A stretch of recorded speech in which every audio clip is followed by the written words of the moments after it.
Commission on a subject that is not on our agenda today. I have no public speaker slips, so I'll close public comment and go to approval of the minutes of the Landmarks Commission meeting of November 5th, 2014. Do I have a motion? I'll make that motion. I'll second it. We have a motion by Mahan, a second by Sharp. Under discussion, any additions, corrections, clarifications? Anybody? Again, good draft, good minutes. Really good minutes. There was one. Mr. Mahan has the floor. Commissioner Mahan? Okay, Commissioner Sharp? Or Or Commissioner Rios, excuse me. Regarding the request to the Parks and Recreation Department on the report on the Stone Pines? Stone Pines, I think it meant also to include other landmark trees if they are in the report. Thank you. That's good. Thank you. Commissioner Mahan? Well, this is just a suggestion. Page? Page? I think I'm on. Everyone, page 8. Yours needs to be pressed again, I think. I'm trying to remember now just exactly what it was. I'm going to forget it. Okay, we'll table that one. Anybody else have any comments, corrections, clarifications? Okay, then all in favor of the minutes as amended? Aye. Aye. Opposed? Abstain? I abstain. Suding abstains? Drury? Suding abstain. On the basis that I wasn't here. Next is the... Oh, well then there's a mistake. Pardon me? There was a mistake. Full commission was called to order by Chair Suding. You did, okay. I was, actually. I was very much here in spirit. You're in spirit. Yes. All right, the consent calendar. Ms. Kaufman. Item A, continue 2 weeks. Item B, final approval with conditions. Item C, continue 2 weeks to the full board.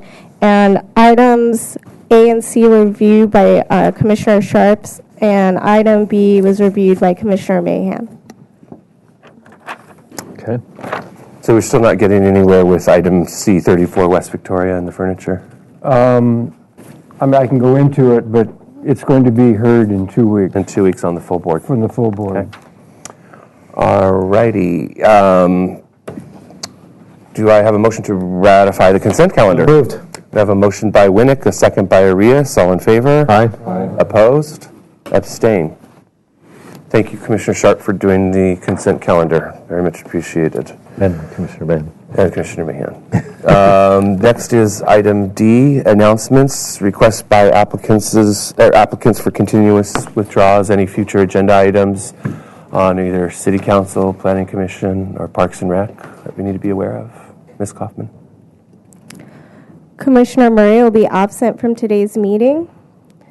And then there's an ENZO update, the new zoning ordinance. The consultant team for the new zoning ordinance has been hired. Staff encourages you to stay informed. To receive updates of future meetings regarding the new zoning ordinance effort, please subscribe for notifications of the new zoning ordinance at the website dedicated to this effort, www.santabarbaraca.gov/ENZO under the Get Involved tab. The website now includes the scope of work, schedule, and public outreach program under reference documents. And then the applicant has requested that item 10 be postponed until the December 17th hearing. And there's an update now on the wireless monopole facility being constructed at 900 Tranel Drive. Okay, before we do that, do I have a motion to postpone item 10? So moved. Second. Motion by Winnick, second by Arias. Commissioner Arias. Question of staff, has the item number 11 been notified that they could come earlier? Yes, they have. Thank you very much. Mr. Lamone. We didn't vote. Oh, all in favor of postponing item 10? Aye. Opposed? Abstain. So that motion was made by Winnick and seconded by Arias. Mr. Lamone. Yeah, Yes, what I'm going to show you is some slides of an existing installation under construction for 900 Channel Drive. But before I do that, I wanted to inform you of a couple of changes that are occurring with respect to regulations affecting cell towers. One specifically was a new case that was recently settled in San Diego that basically reaffirmed the city's powers to deny cell tower permits for aesthetic reasons. The decision was supported by substantial evidence in that the folks that were proposing these towers to be approved in San Diego had made no efforts to disguise the towers, and therefore they were ruled to be denied on those grounds. And that went through the case court law. So I'm going to forward this ruling to you so you can have it via an email. So I just wanted to lead that off. Good. In addition to that, so this is the confirmation of that court case, there are new FCC rules that have been recently adopted that will restrict cities from denying certain requests to modify existing wireless towers. And specifically, they place some limits that as long as they do not substantially change the physical dimensions of such tower or base station. So given these new regulations, we are going to be updating our regulations. They are quite outdated. So what it boils down to, and I wanted this commission to be aware of it in the context of if you see other applications coming forward, is they define substantial alteration by two areas: the width of the facility with respect to the components of the system, and the height. And the first one is if the towers do not add certain appurtenances to them that do not involve a certain width, and we're debating about what that width is as we interpret this. But essentially, you can add more equipment onto an existing tower without having to get a reapproval. By right, they are allowed to do that. I think so all kinds of acne can go on it. Well, that's the concern. And so we're going to reevaluate these new FCC rules to see if we can adjust our ordinance to still maintain some governance over this. But these are the lobbyists now that are getting these things adopted through the federal government. With respect to height, what's scary also is that they can increase the tower by up to 10% without having to go through a reapproval process. Whoa. So again, that's a little scary with respect to what I'm going to show you now, which is, if we cities approve certain facilities, they could add more equipment on that if they don't increase the width or height. These are sort of the facilities that have been approved in other communities.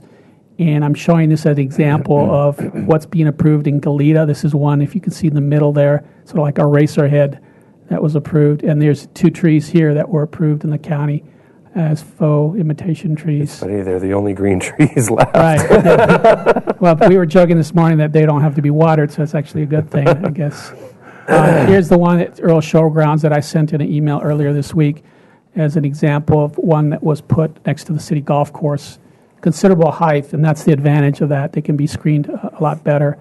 But I asked you to go by and take a look at it because seeing the real examples, I think, is a little bit better than the last time we showed you these imitation tree limbs. I think they were a little on the plastic side and rubbery. I think there was a little discussion here about whether they were adequate to be put in the city.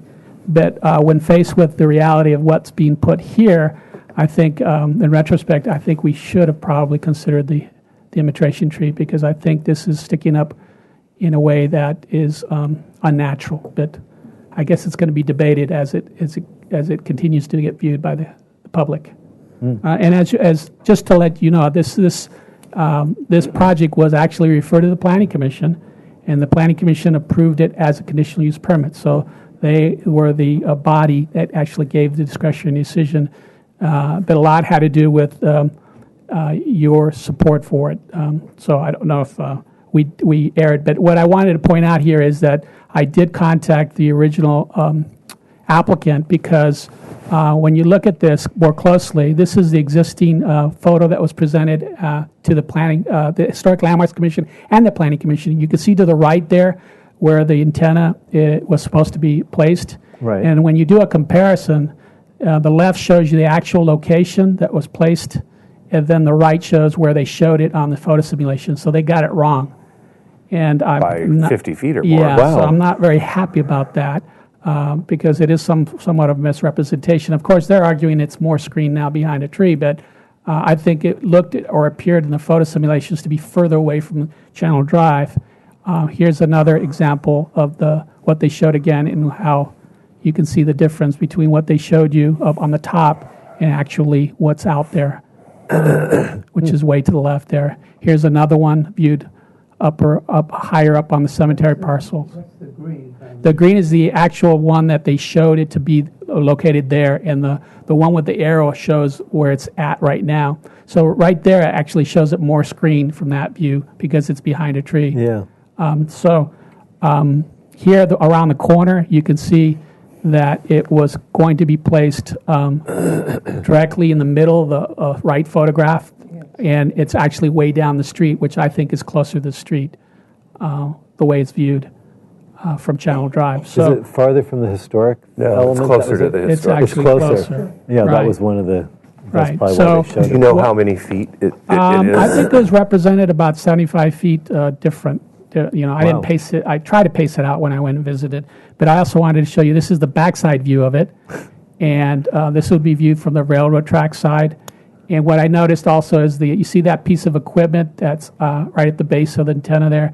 It's supposed to be completely below the wall. Yeah. And I've already contacted them, and they're going to consider raising that wall 16 inches to completely cover it as a proposal, or we just live with that equipment there. So that's going to be something that they're going to return back and ask the question because it wasn't per what the elevation showed. They'll be coming to the full board. It's up to you. That's Please, full board. Okay. Mr. Chair, if Mr. Lamone is done, are you Yes. done? I would like, I received complaints on this matter, and I would like to ask the board to consider requesting them to make an appearance in front of us to discuss and reach some sort of a solution with it. I'm on. So they'll be coming back in the future, near future. Specifically for the base cabin equipment, which isn't per plan, but otherwise it's following the plan that was approved. No, it isn't if their distance is off. No, what I'm saying to you is it was misrepresented to In both the photos. in the photos But not in plan. and not in plan. So So I would ask that we ask them to come back and reschedule an agenda and have a discussion with them, because it's in their best interest to also create a product that is pleasant for the city, because they will want to be putting more in. And it's just better to have a good working relationship. So I would place the motion to that effect. well, no motion is necessary, but I'll pass along that request as they come back. I appreciate that. Well, Thank you. I'd like to make sure the board concurs with that. I definitely think that the applicant needs to come back for the enclosure height. There's not much we can do with the antenna itself.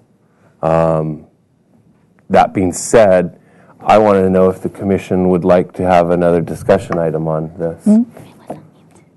Chair, if I were them, it would be laughable. What they proposed is what Jaime showed by the golf course, and this is what we approved. We should be ashamed of ourselves. I wouldn't even want to discuss anything, maybe the wall height. Yeah, that's what I'm saying that Precedent. we're discussing. I want to know if the commission would like to have a general discussion about cell towers, not this one in particular. Yes, I think that would be I think that's instructive. appropriate to have it. And Mr. Chair, Not this one in particular. Commissioner Drury. the shadowed wall facing the railroad tracks has been thoroughly graffitied over the last night or two. And it's Been busy, a huh? very attractive and well done, but it's wall to wall and wall height tall. And I think that's what's in store for the rest of it as soon as they get the paint Yeah. on the new You will plaster. recall there was discussion about graffiti at the, I don't want to get into a discussion item about this particular item because it's not been agendized as such, but thank you for the update, Mr. Lamone. Anything else? No. Okay. Then we will move on to the first. Oh, any other announcements from commissioners? Just one, I'm attending a meeting tomorrow at the Planning Commission where they're reviewing the Santa Barbara Museum. Thank you. And hopefully, I don't really have a lot to say, but I'll let them know that we passed the project along with favorable comments, which is already in our minutes. And we've worked hard on that project in particular. Yeah, well, we reviewed it 4 times, I think, at least. Mr. Chair, there are story poles up on the Art Museum, which should be viewed. On the second floor there? Or On the third top floor, yes. Pictures were given to staff. They were in the news, Okay. one of the news things, and there are definitely story poles on the roof. Yeah. Just so you all know, the Planning Commission went on a tour of it yesterday morning at like 8 o'clock, so that's why the story poles are there. So they've seen them, but I haven't, so I'll run over. Thank you. Yeah. Ms. Kaufman, Sure do is. you have a copy of those pictures? They were emailed to you? Or Ms. Hernandez, someone, staff? Okay. Would you forward those to each commissioner? And that way, if we can't get over there, we at least have the... No. No. Okay. Subcommittee reports? Anybody? No subcommittee reports. Do we have news on Commissioner Lavoie? No, I was led to believe that he was going to be here because he agreed to review a consent item prior to the full board meeting. Okay. Well, then I'm going to put his stuff away. First item on the agenda is concept review for new item. It's public hearing for 116 East Valerio Street. This is review of a staff report and public hearing to consider adoption of a resolution to recommend to City Council for city landmark designation of the building known as the First Church of Christ Scientist. Mr. Hernandez. Thank you, Chair Suding and Commissioners. This beautiful building, was designed in 1931 as the First Church of Christ Scientist. It was designed by the noted San Francisco architect Henry Gooderson. It has been on the city's potential historic resources list since 1986, and it has been noted as eligible for the National Register for Historic Places. Could you speak up a little bit, please? The California Register of Historic Places, and as a city landmark. For its architectural style, historic significance, and notable architect. It is the opinion of the Historic Landmarks Commission's Designation Subcommittee that this is an ideal candidate for landmark designation. Agreed. Okay. The building sits on the corner of Valerio and Santa Barbara Street, and the parking lot and the Sunday school are excluded from the designation as they are out of the period of significance. How about the wall surrounding? Yeah, I was going to do Okay. that after I go through all the criteria, Thank so you can Sorry. get a better idea what's remaining. The property does qualify as a city landmark under criterion A for its character, interest, and value to the city. And because the 1931 church represents an example of the work of noted San Francisco architect Henry Gooderson, it is one of the few buildings in Santa Barbara that incorporated the Byzantine and Romanesque styles and the Mediterranean influence. The building's character is a significant part of the heritage of Santa Barbara. In addition, the landscape was designed by our own local Lockwood DeForest, who also made a considerable, significant contribution to the city. It qualifies under criterion D. As previously noted, the building is an exemplification of the Byzantine and Romanesque styles with Mediterranean influences. With the central Byzantine dome, elongated Romanesque arches and windows, and poured concrete walls over formboards, the red tile roof, and the arched arcades. The building is important to the city as it's one of the only buildings of this style, and it's important to the development of Santa Barbara's architectural repertoire. And under criterion E, as mentioned before, the building is one of the few and the best remaining architectural type in this neighborhood of this style. Criterion F. As noted previously, the building does represent the work of Henry Gooderson. He was one of the leading architects in San Francisco in the first half of the 20th century. He designed numerous buildings in the Bay Area, and the First Church of Christ Scientist is an exemplary example of his work. and it did significantly influence the heritage of Santa Barbara and California as well. In addition, the landscape was designed, as noted previously, by Lockwood DeForest, whose work also significantly contributed to the heritage of the city. In criterion G, the building does embody outstanding demonstration of design and extreme attention to detail, materials, and craftsmanship, as seen in the windows, the intricately designed stained glass windows, and the solid wood doors. And criterion I, the building, the Dome Church and its extending arcades off of Santa Barbara and Valerio Street are established and familiar visual feature since 1931, as well as the row of magnolia trees along Santa Barbara Street that were on the original Lockwood DeForest plan. The church does retain its character-defining features, including the intricate windows, the dominant dome, elegant arches and arcades, and the simply designed solid wood doors. Since 1931, the building has retained its integrity of location, design, setting, materials, workmanship, feeling, and association, so that it still conveys its original appearance of 1931.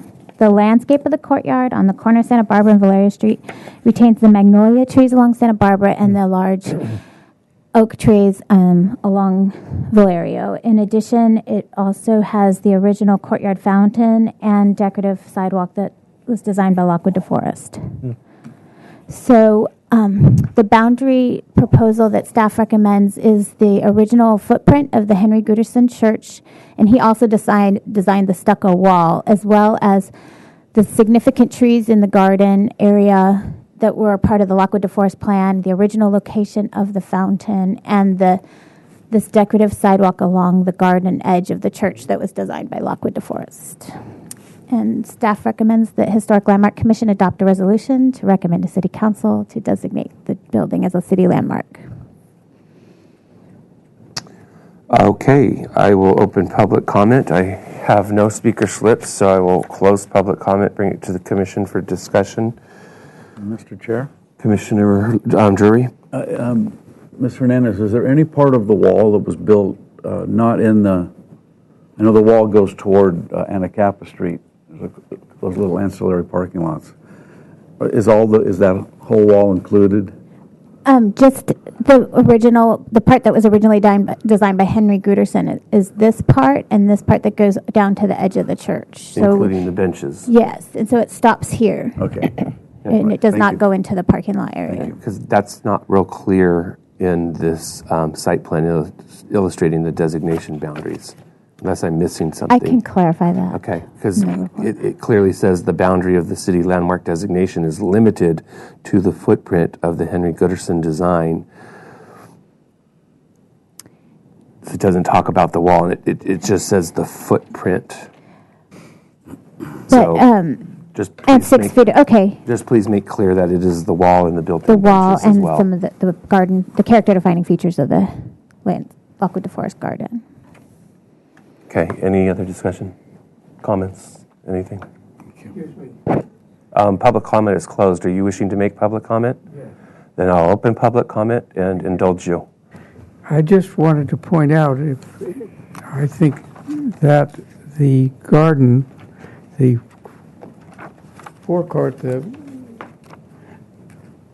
property from the church to the corner of Valerio Street, it retains its original design intent, although all the plant material is not the plant material that was suggested back in 1931 by my father, but the design intent is still there, and I think the whole courtyard should be part of the landmark. Thank you. Thank you. I'll close public comment. Any other discussion or comments? Okay. Somebody want to make a motion or resolution? Sure. Mr. Chair, I'd like to move the recommendation to City Council to approve the, I can't even talk, the 116 East Valerio Street, First Church of Christ Scientist as a city landmark. Perfect. Second. Okay, motion by Winnick and a second by Mahan. All in favor? Aye. Opposed? Abstained. And I want to thank the church members as well for their stewardship and their willingness to landmark this. You guys have spent a lot of time and effort on it, and I very much appreciate it. It's about time. Good. Next item on the agenda is item 2. This is concept review for a new item. It's public hearing for 931 Los Alturas Road. This is review of a staff report and public hearing to consider adoption of a resolution to recommend to City Council for city landmark designation of the residence known as Mount Joy. Thank you, Chair Suding and Commissioners. Sit there. Can you hear me? Yes. All right, got it. The building was constructed in 1928 as a residential villa known as Montjoie. It is one of Santa Barbara's architectural gems that is a significant part of the heritage of the city. Montjoie is the French term for Mount Joy and was designed using elements of the Italian Renaissance, Beaux-Arts, and French eclectic styles. The property was added to the city's potentials list in 2013 based on the findings of the 2002 Historic Structures Report. The building is eligible for the National Register of Historic Places, the California Register of Historic Resources, and as a city landmark for its architectural style. It is the opinion of the Historic Landmarks Commission Designation Subcommittee that this building is an excellent candidate for city landmark designation. This is an aerial photo showing you that it sits up here on Los Alturas, and this is the L-shaped footprint of the original building and motor court that were part of the original design of the architect. The proposed designation is just these areas that are part of the original design, as the landscape has gone through many alterations over the years and survived several fires. Yes.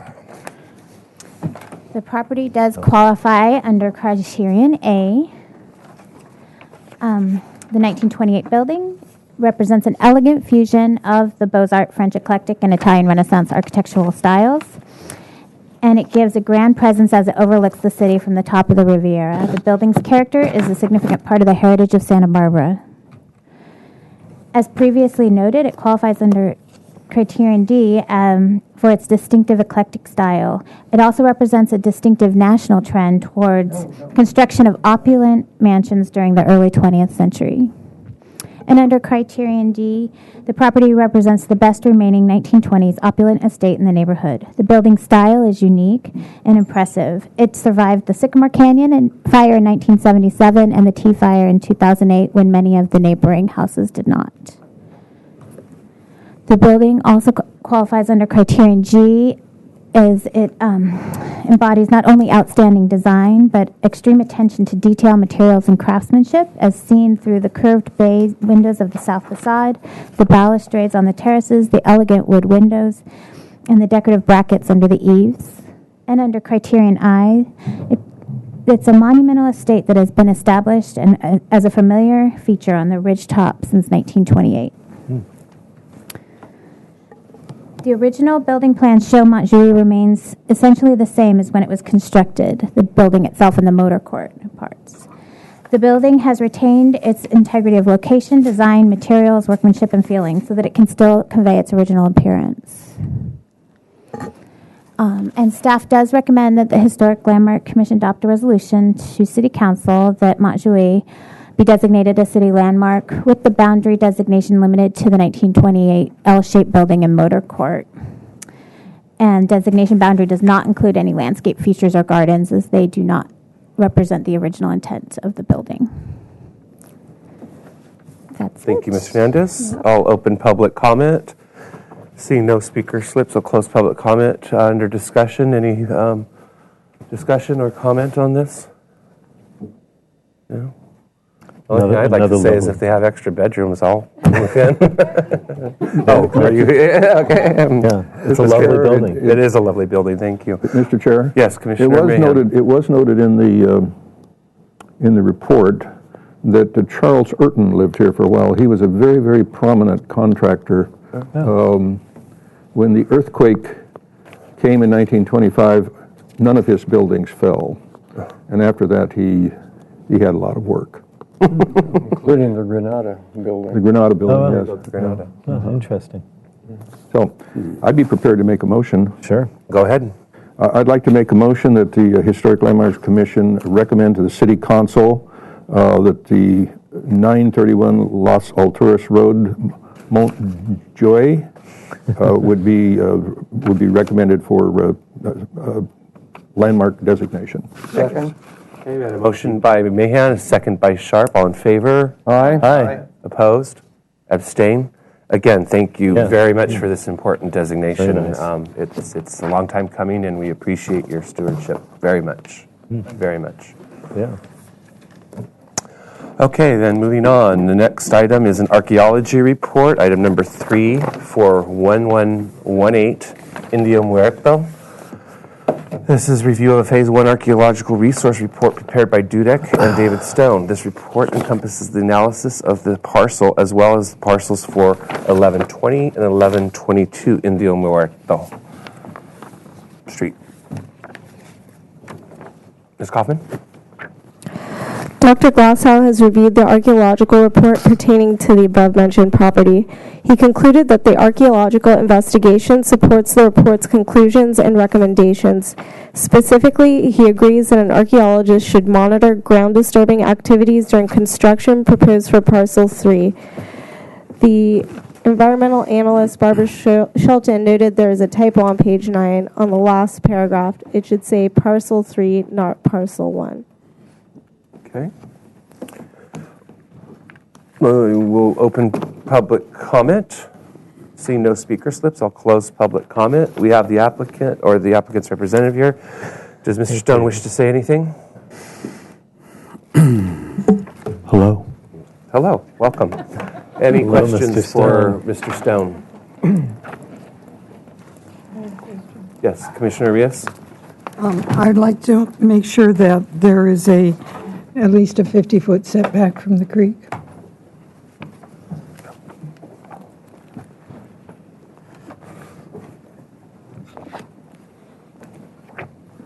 That's a question. Can there be a 50-foot setback from the creek? This is beyond my expertise from looking at the archaeological culture. You're right, Mr. Limon. Thank you.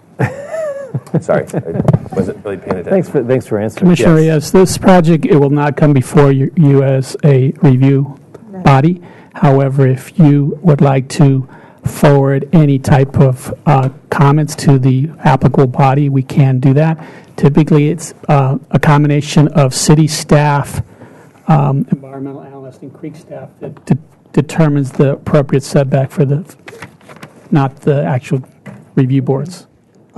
I was just given a map, which I can now read. The one in the report was really muddied. Thank you. I appreciate it. And in the future, it would be very nice if we got maps that we could read in advance.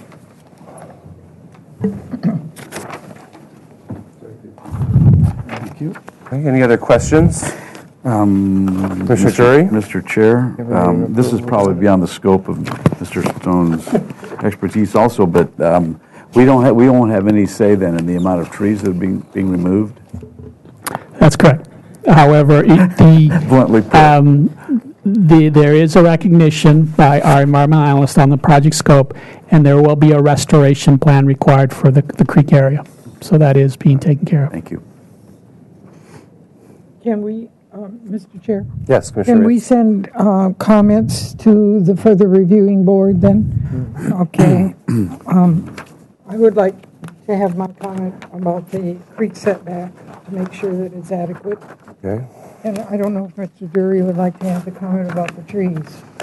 I think I don't know how to Mr. phrase it. Limon already really answered that, and Yeah, he already there is a did. creek revegetation plan Yeah. being proposed, required, so really no need to forward that comment. I disagree with you respectfully. I would like to see it pointed out as being something of concern. Okay.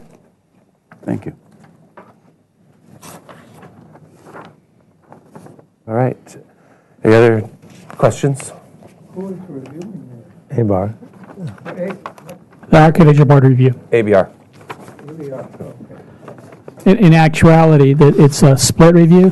There's a single-family residence component, and the single-family design board reviews the parcel with one. However, they are communicating.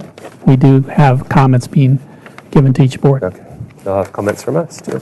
All right, so would somebody like to make a motion? Mr. Chair, I will make a motion, we approve the archaeological report for 1120, 1122 Indio Muerto. As corrected by As Barbara Shelton and as comments thank you. from HLC members. The adequate setback from the creek and concern about the vegetation removal. Second? Okay, we had a motion by Sharp, a second by Mahan. All in favor? Aye. Opposed? Abstain. Abstain.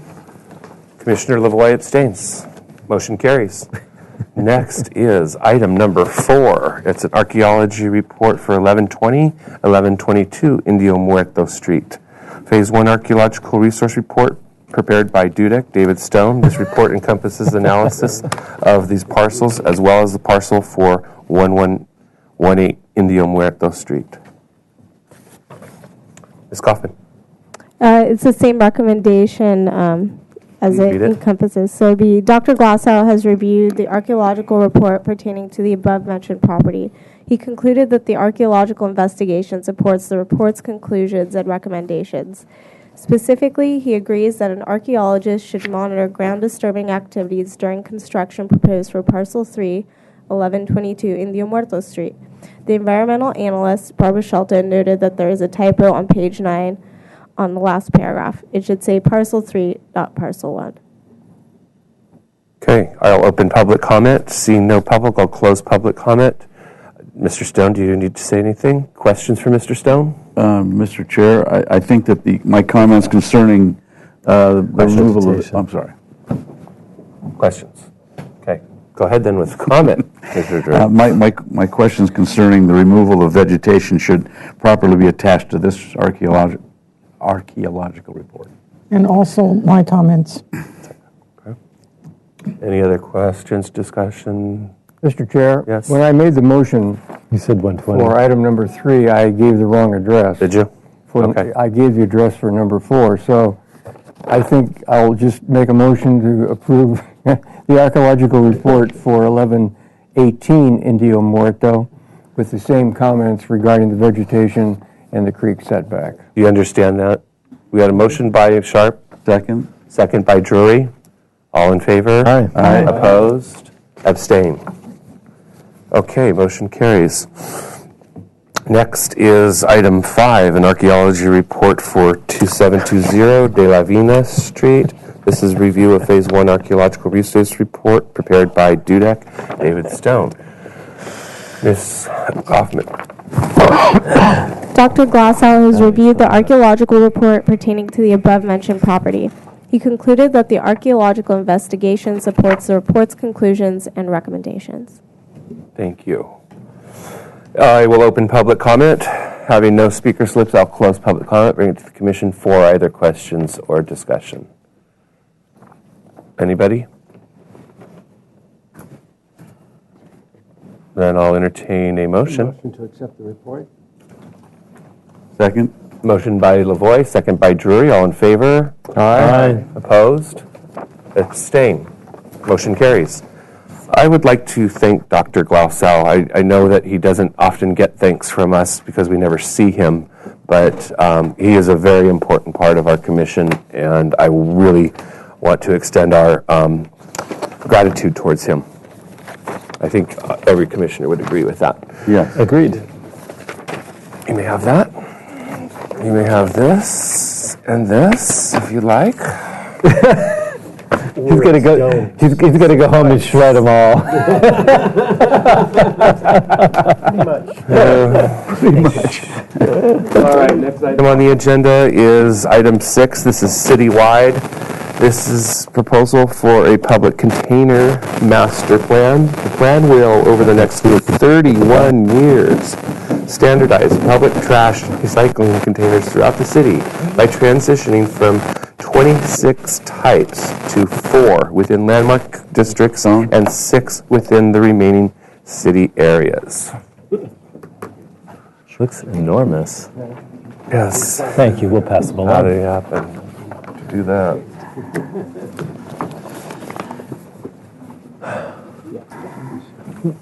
We have extras? Oh, these were Current container styles. Oh, so we have our comparison. Thank you. More. Wow. That I think we have on attached already. Okay, well, hey. We don't need to put it on. Okay, please introduce yourself for the record and give us a brief presentation. Sure. Good afternoon. Thank you. My name is Matt Four. I'm the Environmental Services Manager for the City of Santa Barbara. Welcome. Thank you. Thank you so much for having us. I really am excited to be here today. This is a culmination of about 2 years of work on the part of my staff. This is Lorraine Cruz Carpenter, my staff. She's one of my senior staff. Welcome. It's really her work product. But what we're asking of you today is for your approval or consideration of approval of a long-term master plan for the 1,300 or so public trash and recycling containers that we have throughout the city. Before I got into this, I didn't know we had 1,300. That was news to us. Wow. And what we're really trying to do with this master plan is to standardize the types and the locations where we place them. It's in the Landmarks District. We're starting here today at HLC, and in early December, we're taking the same presentation to ABR as well for concurrent approval. But just by way of background, for years and years, numerous entities throughout the city, whether it be various city departments or private developers or other agencies, have installed these 1,300 containers of about 26 different styles. And some of those styles were approved as part of discretionary permits and land use entitlements. Many of them were just put in. So we have 26 styles total, 16 in the landmarks districts, and that's where we are. They were put in, but what didn't happen is that the upkeep, the oversight, the maintenance and replacement of them was never assigned to anybody. So I'm sure as many of you have gone around the city, you've seen them in various states of repair or disrepair. Just a survey of the types that we have. As you can see, they're sort of all over the board.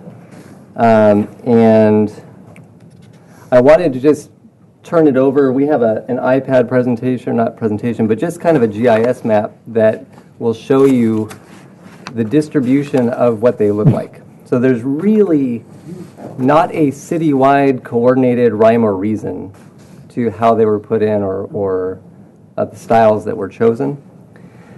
What we've done over the past 2 years is we went out, visited each of the 1,300. We got its GPS locations, recorded its style, its condition, its color.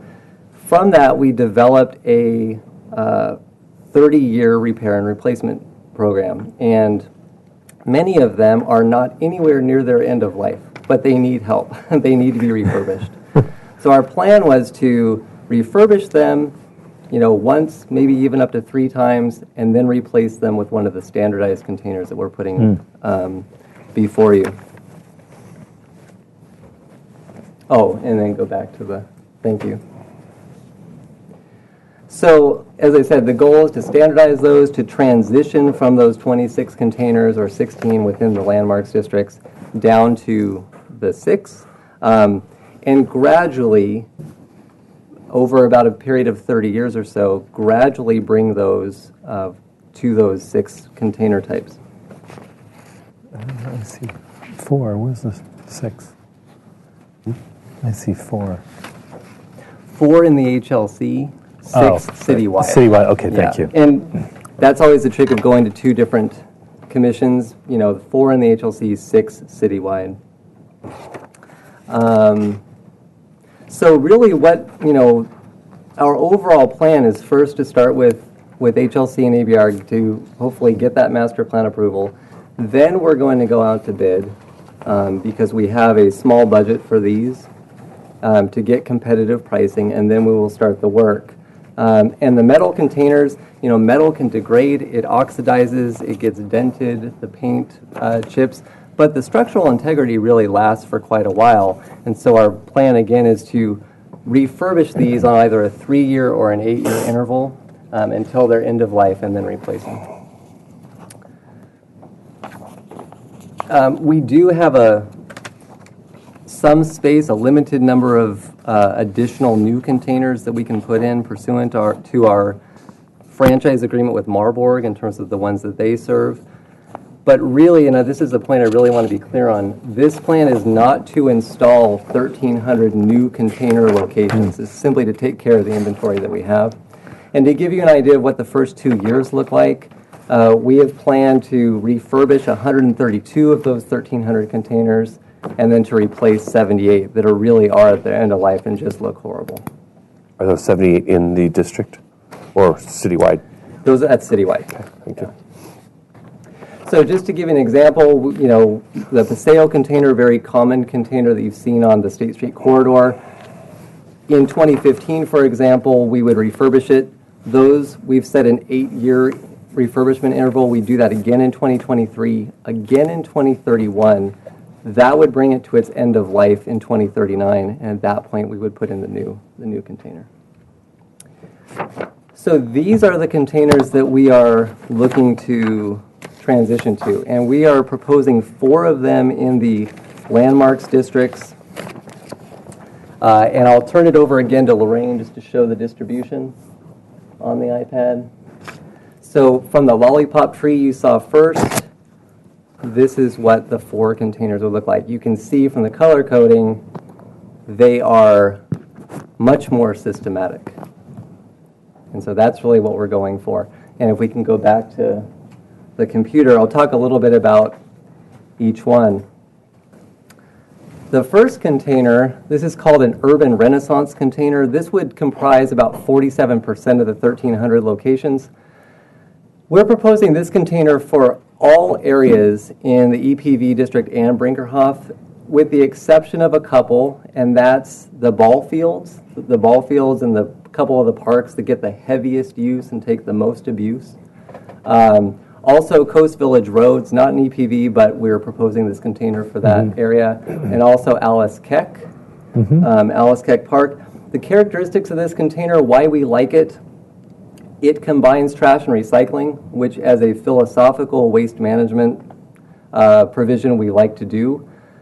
You can see that the recycling catch container on top makes depositing recyclables easy.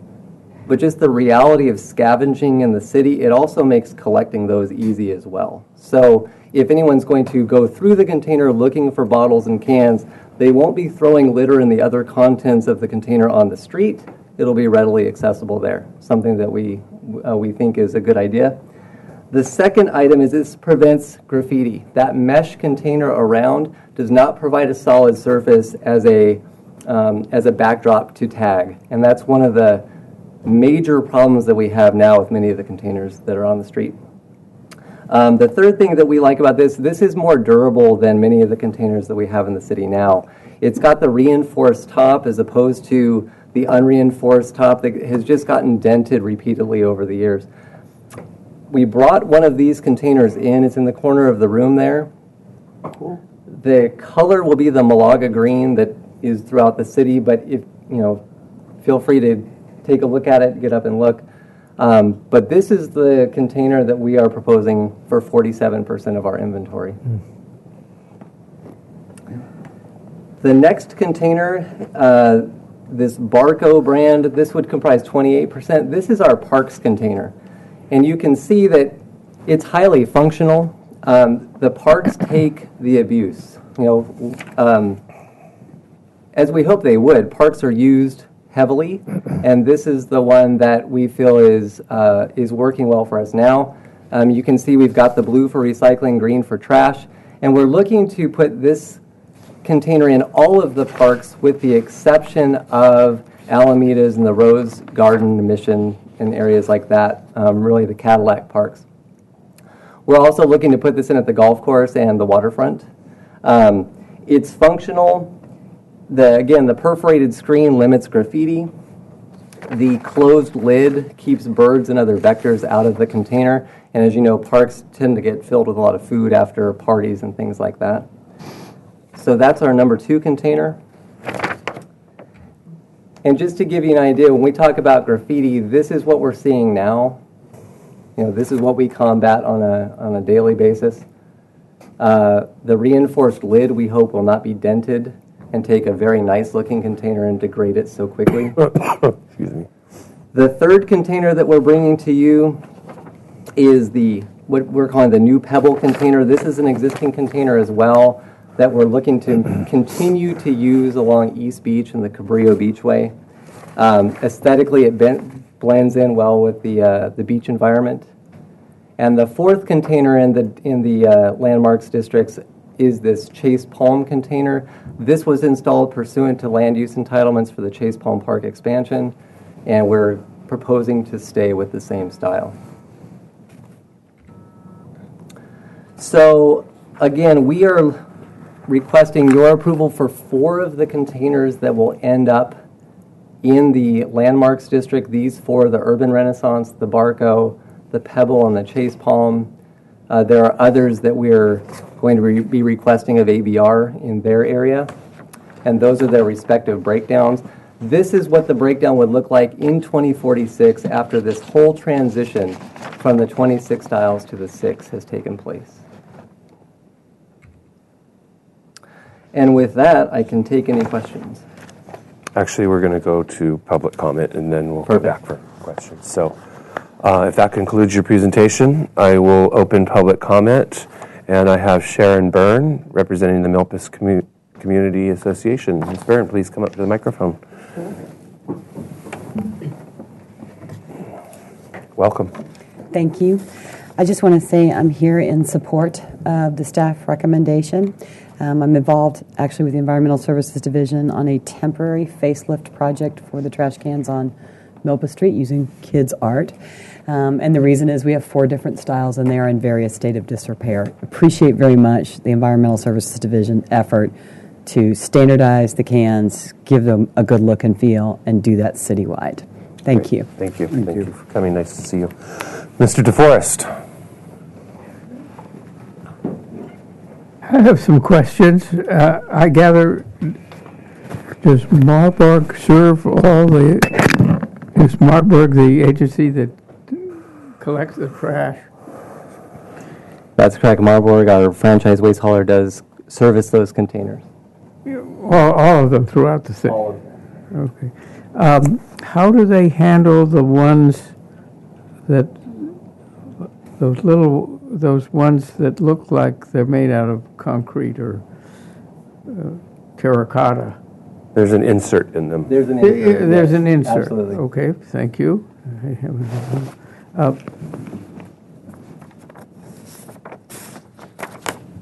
What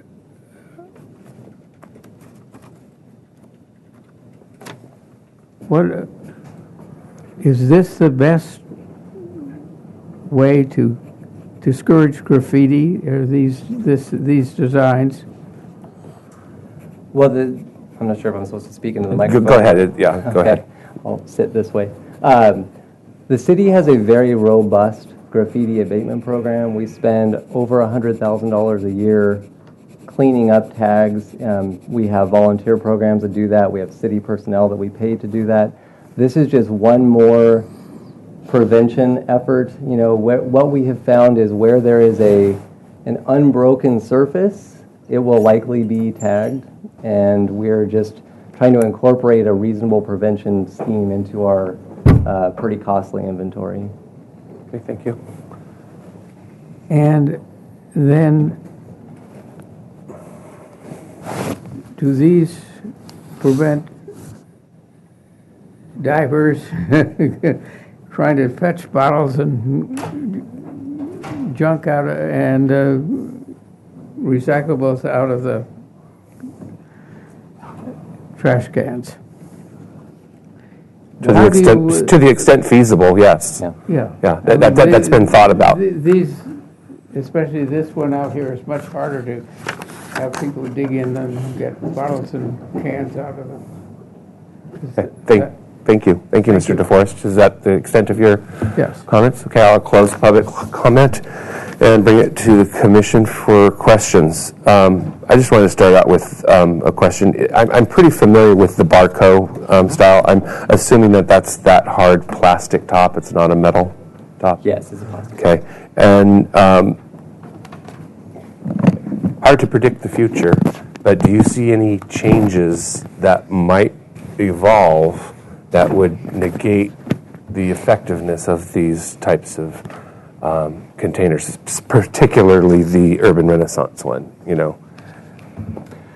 I don't. I see these as we've spent a lot of time evaluating these, and just from our own experience with the 26 styles and trying to make a pretty scant budget last, and repairing them, as well as interviewing a lot of other jurisdictions that are using these. This is our confident recommendation of the ones we want to move forward with. 15 years ago, we didn't have recyclables really being collected in these things, and so that's how this has evolved. That being said, I'll let other commissioners questions. Mr. Chair? Yes, Commissioner Drury. Is the carrying capacity for all these the same?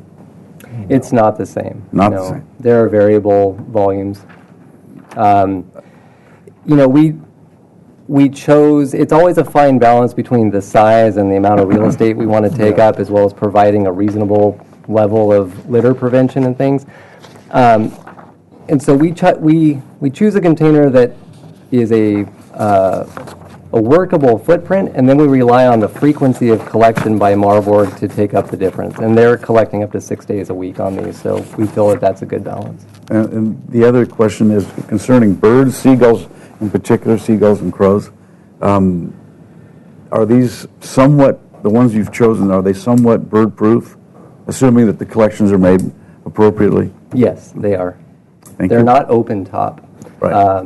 And even interestingly, the ones that we would have a concern about, if you just look empirically, might be the ones at Chase Palm, but we've had those in place for so many years that we know that they are effective. Okay, thank you. Yes, Commissioner Schomburger. So who designed these, and did they consider the different districts' design guidelines when the designs were made?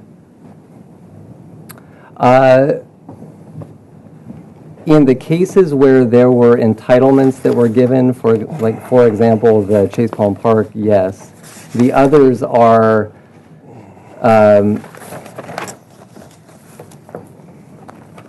I don't know about the district design guides, but I would say that we are sticking with styles that have been in place for 2 decades in many cases. If I just go down the list, the Pebble container, that's been in place for a long, long time, and we're confident with the aesthetics that it blends in with the beach. Chase Palm Park, certainly. The Barco, I don't know, but that's a ball field, birthday party, high function, high abuse sort of container. So we're really looking for your discretion on that. And the number 1 container is very similar to other types that we have had on the State Street corridor. It's simply more durable. We like the design aspects. We think it's consistent with what we've had in place. We just don't want to spend as much money upkeeping, and we want a container that once we put it in doesn't just degrade because of dents and graffiti so quickly. We choose a good container and we want it to look nice. So these are all just catalog selections, essentially? Well, the number 1 container, the Urban Renaissance, is from the same vendor that has produced many of the containers on State Street. So those designs are very similar. The Barco container is a park-like, it's probably more catalog. Pebble, that is more design-specific for beach areas. And Chase Palm, I'm not sure. We were relying on the land use entitlement process to have vetted those. In addition, none of these are actually custom containers. They're catalog containers, but some of them have been chosen for those actual parks, like Chase Palm, in the design review for that park. So, Commissioner Rios, questions? Yes. in looking at the containers, are most of them solid enough that they're not going to be knocked over by raccoons, et cetera, Absolutely. which happens very frequently? They're heavy and they're bolted to the Okay, cement. and also, they are of a design that rats cannot go up? I don't, to be honest, and I will speak as a solid waste manager and as a 20-year health inspector in my previous career, I'm not aware of any container that a rat cannot get into. They are experience, dexterous and very tenacious. Four-legged and two-legged. So I really rat abatement is a function of frequent collection, and we have these being collected 6 days a week in many cases. The other thing, I'd like to make a comment, you will still get tagged on this. He knows that. It's Sure. more difficult to get the tags off the meshwork than it is off a flat surface. I know from experience Yeah, also okay. on that, not that it has a tagger, but no, but if you check the back end of my car, you'll see all the stuff that I use to remove tags. So I have a lot of, over 15 years of experience removing tags, and I know that the meshwork is much harder to get it out of. But my concern is the rodents or the seagulls. I mean, that's comments, I'm sorry. Not all at once, but I would like each commissioner to go to the back of the room and in the corner, tap, feel, take a close look at the container that's back there, please. Other questions? Commissioner LaVoy? The number 3 new pebble container on East Beach and Cabrillo Beachway, how many of those have received landmarks approval? How many have received landmarks approval? Mm-hmm. I'm not aware. We in the last 2 years, we have searched records high and low with the planning department and have not. We're not able to find records on that. I don't remember anything. Yeah. We've loaded question. They've been in place for 20 years in many cases. Yeah. So They're historic now, but they were never. they're historic. I think the same applies to the number 2 one as well. I don't know that there were approvals for that. Well, and we acknowledge that the 26 styles that are there now probably never received a comprehensive evaluation, so we're doing that now. Yeah. Okay. We're trying to sort of... We appreciate that. We totally appreciate it. And a follow-up question to my earlier question, are there different types of tops available for number 2 and number 3? Maybe I get what you're doing there with the closing lid, but are there metal tops available? Are there tops like this type available? What are available in as tops for number 2 and 3?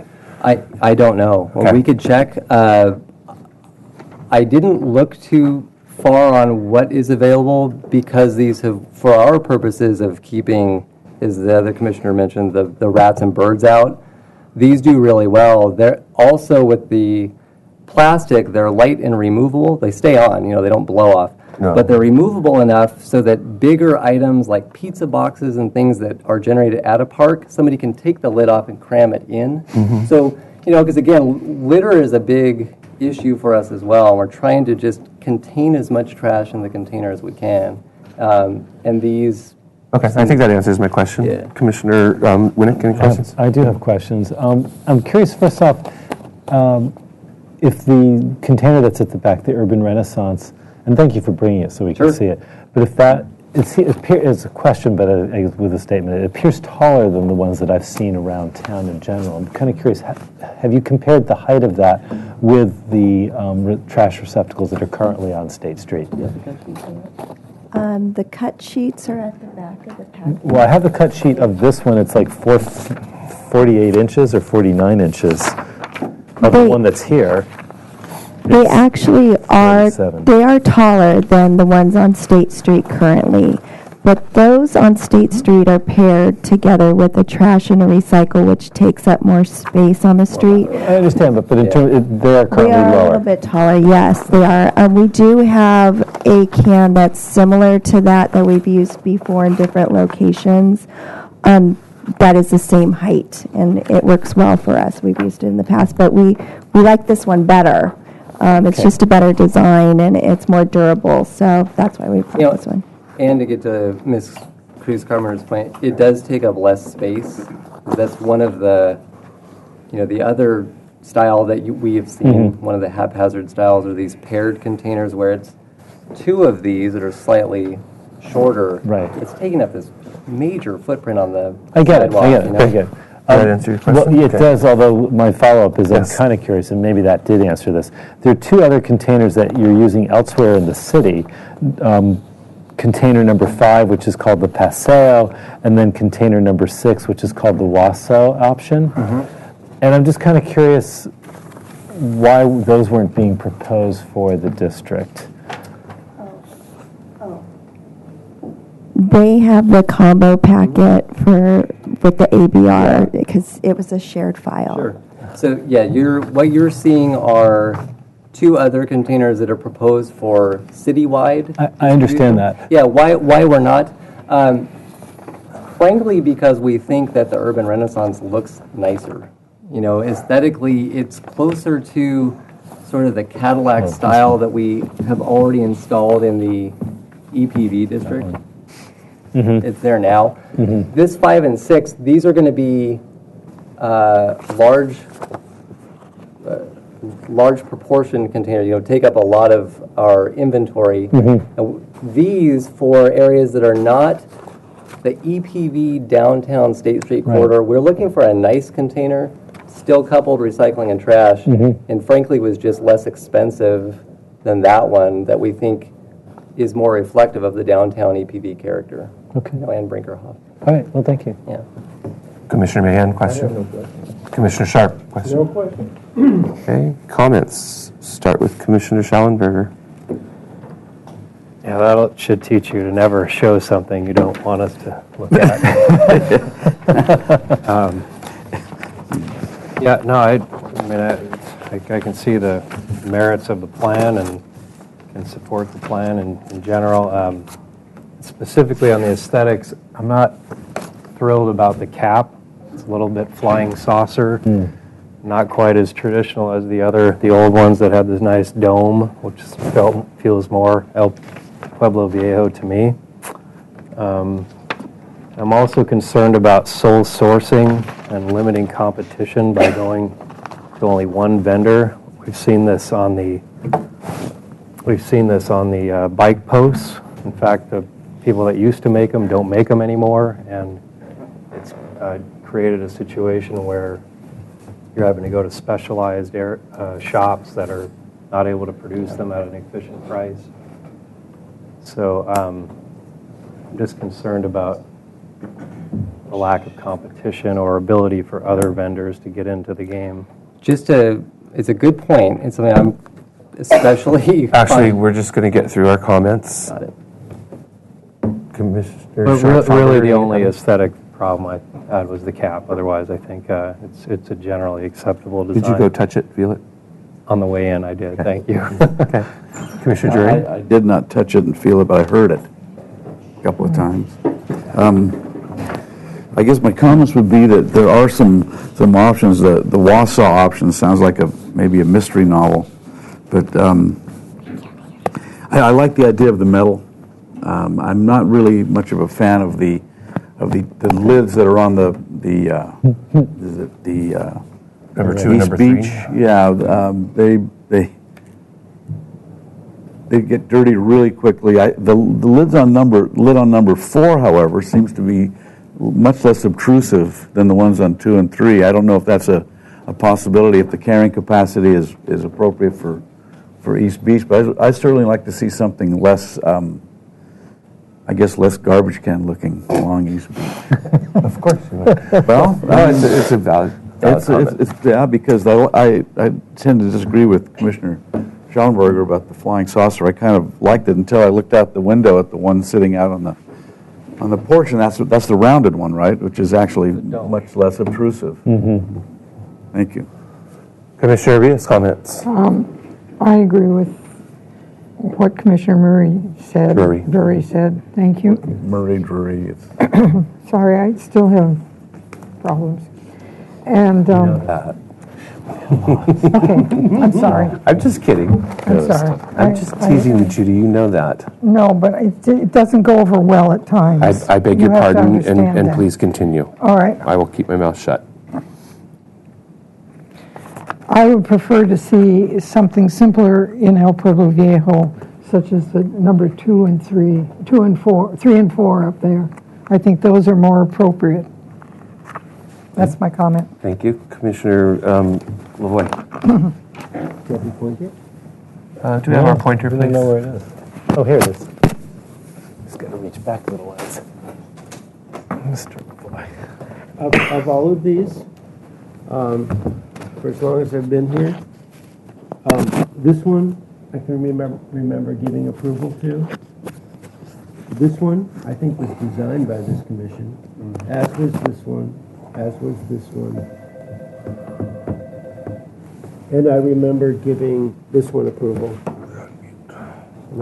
I'm sorry. Do I need to repeat that? No. Because you were pointing. So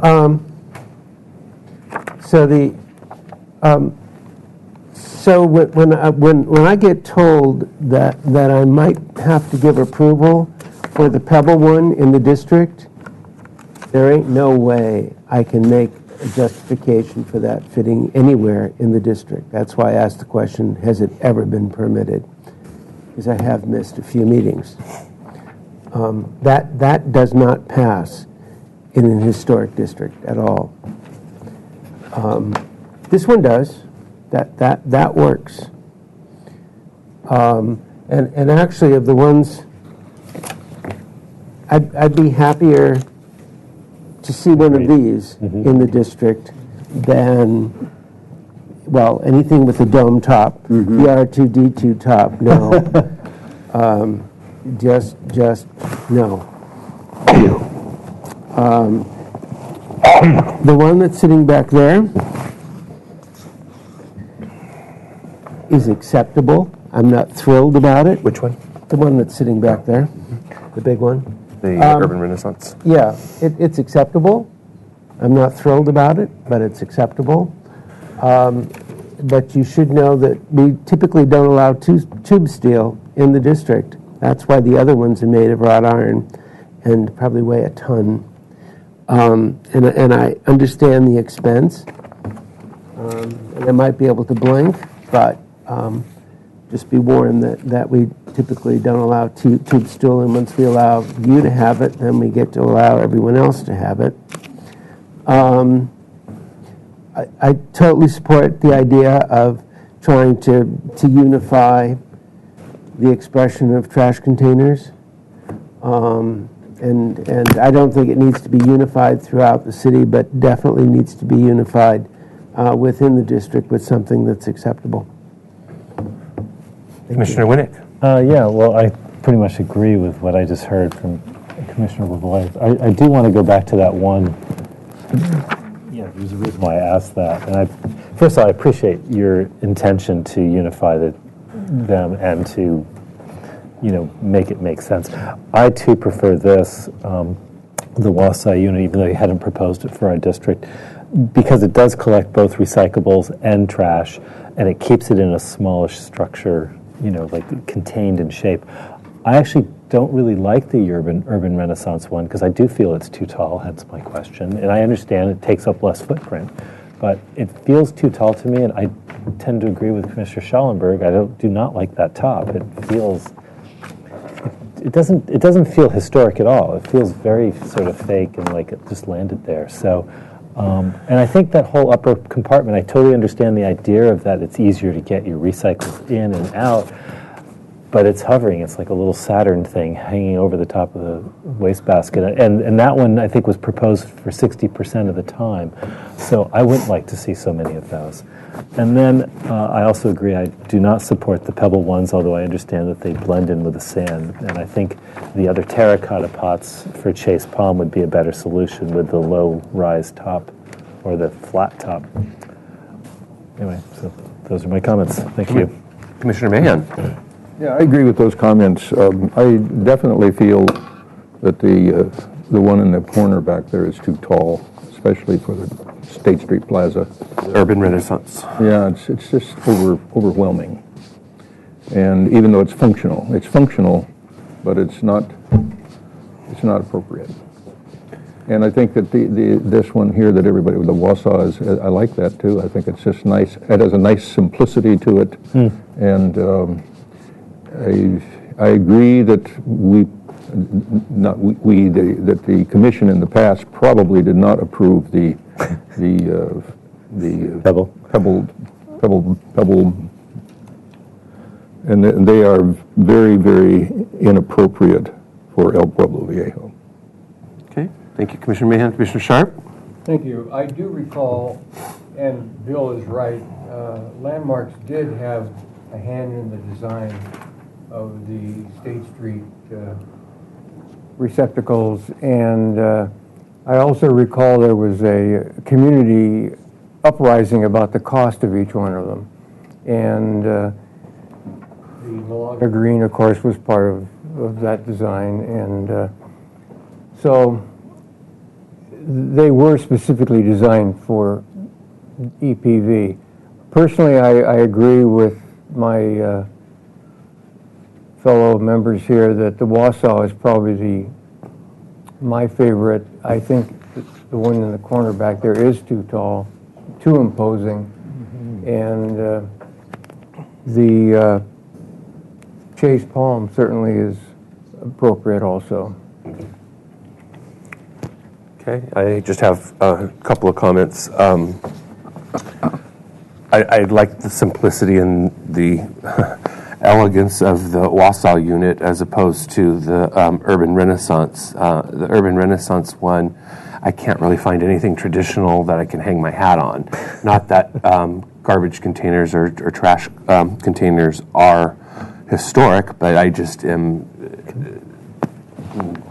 miffed at any tie to historic, traditional historic detailing. The other thing with the Urban Renaissance is that it feels and looks cheap. I don't think they're going to last 30 years. As Commissioner Lavoie said, we don't approve tubular steel in the district, and I think even if you lean up a bike against that, or somebody puts a scooter up against it, it's going to dent, and you're going to have issues with it. So again, as I said, I think the Wausau is more appropriate in the district than the Urban Renaissance, and certainly more appropriate than the number 2 or number 3, the Barco or the New Pebble. Mr. Chair? Commissioner Drury? This is out of order. I have a couple of further questions. Go ahead. First, could the Wausau be painted Malaga green? Of course. Yeah, that's a question for the applicant, so you may answer that. Yes. That was the plan. Okay. And the other, there's 3 on the porch outside. One of them is a kind of a competition to that one. The I'm pointing to it, but I mean the Urban Renaissance. What are the other 2? Yeah. Do you know what they are? Those are the Paseo style. Okay. There's two different slightly different models out there. Yeah, they're species and subspecies of the Paseo brand. So they're somewhat like the Wausau. They have that kind of an idea anyway. But, okay, thank you. It's just they only have one. That's the thing. They're not a double. Any other comments or questions? I do not. Okay. Thank Somebody you. want to make a motion? May I indefinite? ask a question? Let's get through the motion, but before we vote on it, I'll let you ask. Well, I guess we'd often give like a 2-week continuance or an indefinite continuance. Which would you prefer? How soon would you like to come back?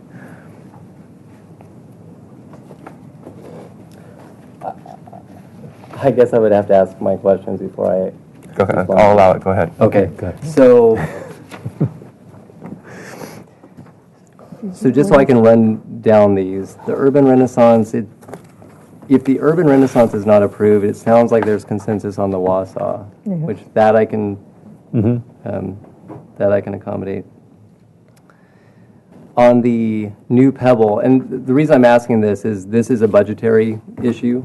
So I want to make sure that what we're requesting in terms of approval, I can actually fund and come through with. So if the new Pebble container is not something that the commission could approve, I guess by point of order, would you expect that I came back with another idea, or are you ready to recommend what you would be willing to approve? I think that one, perhaps. Okay. Is what we're hearing. I pointed at the fourth one. Okay, that I think I'm going to want a continuance on because I don't know if I can afford that. Okay. The Chase container is so expensive that I can afford it in Chase Palm, but I could not afford to replace all of the Pebble containers with those. I think most of your questions would be answered in our It's a motion. very good motion. So, Mr. Chair. So can I have somebody make the motion, please? Chair. And then if those questions are not answered, I will allow you to. Yeah, absolutely. Mr. Chair, Okay, I'd like first to Commissioner make- Lavoie, then Commissioner I'd like Reyes. to make Commissioner motion. Lavoie? Or do you have a question or comment, or who's going to make the motion? I was going to make the motion. Let's not fight here. I Would you like defer to? to No, go right ahead. Then, Mr. Chair, I'd move for, is this comments only? No, action For may be approval? taken. Okay, good. For design approval, I'm supporting the project, and a preference for The Wausau. the Wausau container in all locations. In those situations where non-conforming containers exist, that this container replace them as they are replaced? I'll second the motion, but would the maker of the motion also include that it will be they will be painted green? Of course, I'm allowed green. Thank you. Do we need to make any comments on the new Pebble or the Barco? Or we're just going to go for the Wausau? Well, I'd like to add to. Okay. Are we under discussion? Is there somebody second? Or I'll second if I can add. I already seconded. You already second. All right, so we're under discussion. Under discussion. I would like to offer that the Chase Palm also be allowed to be used. I would agree with that. Okay. That we allow that to be Yes, used that's as well. acceptable. That also is acceptable. So Wausau and Chase Palm are the two acceptable containers that this commission is approving. Yes. We painted Malaga green for the steel ones and terracotta, true terracotta for the Chase Palm. Okay, under discussion. Did that cover everything you need to know? Do you understand the motion? I do. Okay. So the I'll repeat it back. The 4 containers we're proposing is now turned into 2 containers Correct. that would be approved. Then I am going to ask for a continuance because I need to make sure that the numbers work, the budget works. Because the Wausau container is so much more expensive than the Barco and the Pebbles. Okay. Okay. Excuse me, but not more expensive than the Urban Renaissance. Urban Renaissance. So maybe there's an offset there. Those are 46%. So they're, So you need to, so the like I said, continuance, I need to run the that's fine. numbers. We could give you an approval, and then if it doesn't work for you, you can come back, review after final. Oh, okay. Yes, Commissioner Lavoie has the floor. So that the applicant understands, I said as they are replaced. So Yes. I'm not expecting you to go out Rio Boulevard and remove them all. Absolutely. And buy all new ones to replace them, but as you're buying new ones, that they're replaced. Yes, absolutely. Okay, good. I appreciate that. And Mr. Chair? All right, under discussion still? Yes, just as a point of order also, this is an ongoing 30-year project. Is that correct? So budgetary constraints may be more or less, we don't know. But Right, things change over the 31 years. Thank But you. if anything changes from what you've proposed and received approval for, you need to, or your successor needs to come back. Right. Mr. Lamone. Might as well be. Yes, I just want to offer this commentary because I did assist city staff in trying to prepare for this presentation, and I think they were making a case that city parks facilities have a durability issue of a lot of trash, and that's why we thought there would be a lesser standard for parks, and I'm not hearing that the Barco would be even acceptable for a park, even though existing facilities do have the majority of these type of park type containers. So You are correct. Okay, and that may be different at the ABR, so I'm just letting you know that they might conclude differently. Can I Under discussion still? Yeah, under discussion. I mean, so possibly, I mean, there is an issue that I'm not sure if these tops are easy to remove, so it's sort of a question. So maybe the one thing we could offer to the applicant is you might want to come back, given Mr. Lamone's comments, with another option down the line for the city parks. Maybe there's another one that has a removable top that does look more appropriate. I don't think that has to be part of this motion. No. I think that's just Great job there. advice. And as he looks at his numbers and his options for those. Because, I mean, it makes sense what you're saying, Mr. Lamone. Okay. Any other discussion? Can I ask one last question? In a minute. No? No. Okay. Go ahead. We are, so just to be clear on the Wausau, because we weren't prepared to bring that up. Yes, we know. What we're bringing to ABR is a formal request that the recycling side be blue. The container is Malaga green. That's okay. The lid is blue. That is We're good okay. with that. That is okay. Yeah, it makes sense. Yeah. That's okay. So The should have been. majority Thank of you the for- containers. Thank you for daylighting it. Yeah. Okay. End of discussion. All in favor? Aye. Opposed? Abstain? Motion carries. Do you have everything you need, Ms. Feliciano? Thank you. How many, did you? No, he was giving Actually, no approval. continuance. This is PDA and final. He does not need to come back. Yeah, we didn't say that, but PDA and final, please. Agreed. That's project design approval and final approval. Thank you. Unless anything Compatibility changes, you don't have to come back to us. Thanks a lot, very much. Thank you. Thank you, actually. Do you want these copies? No? Okay. Well, Okay, for record, yeah. You're inundated with these copies? Well, contrary to what Commissioner Schellenberg said, it was good that they showed us. that's a but they good didn't need question. What is Mr. it? Lamone, we don't have to make any compatibility analysis findings, do we? Okay.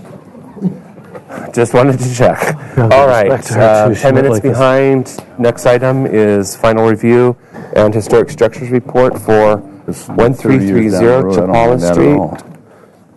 We'll start with the historic structures addendum, review of addendum to One more historic time. structures site report prepared by Post Hazeltine. Ms. Hernandez. You received a memo Yeah. today. There was a miscommunication between the architect and the report preparers about our review process, that we always review the final draft before they print it and send it in. So we reviewed it after they had sent the 13 copies and found a few things that staff had wanted the preparers to, they revised the report based on our input of a few items. So that's the revisions sheets you have in front of you in this memo. But with those revisions in that memo and all else considered, staff, Allison and I reviewed this very carefully. Allison DeBusk, the project planner, and we do agree that the report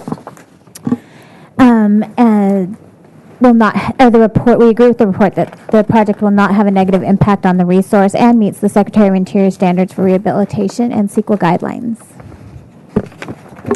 Has everybody had a chance to look at the proposed revisions? Just now. They're all in red, right? Yes. I'm not even finding it, but I'll look. Does that conclude your presentation? Okay, I'll open public comment. See no speak. Pardon me? Did you not get a copy, Mr. DeForest? I need a copy. Everybody else got one. Okay, I'm going to table public comment and go to questions from the commission. Any questions from the commission? Commissioner Lavoie? For the prepare of the report. There we go. On page 9, the paragraph at the bottom.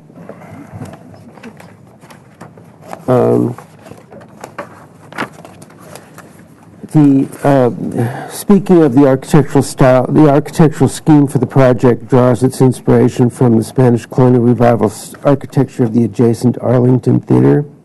I would disagree. It was the applicant was directed to emulate the architecture of Edwards and Plunkett, the architects of the Arlington Theater. And they were directed to look at the village inside rather than the very severe massiveness of the design of the Arlington Theater. If you could correct that, please. Then on page 17, at the bottom, I went looking for the belfry. Actually, the design of the archway mimics a campanario, not a belfry. So if that word could be changed, belfry to campanario. Right there. Belfries are towers, typically. Campanario. Belfries are, you heard that? Yeah. I went looking for the belfry, and I wouldn't want them to have to rebuild one. That I have a comment then after, and no other questions. Other than, well, comment. Those were comments. So why don't you just go ahead and finish? With the comment? Yeah. Another exhaustive, excellent report, and particularly on page 42, the analysis of impact, I believe it is. I'm impressed with the linguistic gymnastics of the paragraph on the top. Well, I'm not going to read that whole thing. I assume you had. I agree. I don't disagree. Other than to make a snarky comment about it that one could add a 50-foot tower to a project and not have it make an impact. But the applicant has heard me moan about that before. That's all I have to say. Thank you. About the report. Anybody else on the report? Schallenberger, no? Anybody? Then Mr. No, I'm going to have to open public comment. Mr. DeForest, did you wish to speak? Pardon me? Well, we don't have time. We don't have time for you to sit here and review the report. You were handed the addendum to the report, and that's what we're reviewing. Right. You've already had a chance to look at the report because all we're reviewing is the addendum to it. No, the report was rewritten. Okay, well, whatever. I'm trying to accommodate you, but I can't. Thank you. I will close public comment and bring it to the commission for any other discussion. Are we going to do design review, or we do this separately? I think we do it separately. Yeah. Okay, fine. Then I'd make a motion to accept the report with the 2 requested minor addendums. And the addendums or the changes, revisions. Changes as requested as staff, identified right? by staff. I will second that motion. Okay, we had a motion by Lavoie, a second by Drury. All in favor? Aye. Opposed? Abstain? Motion carries. Thank you. If you would pass that to Mr. DeForest, you can have my copy.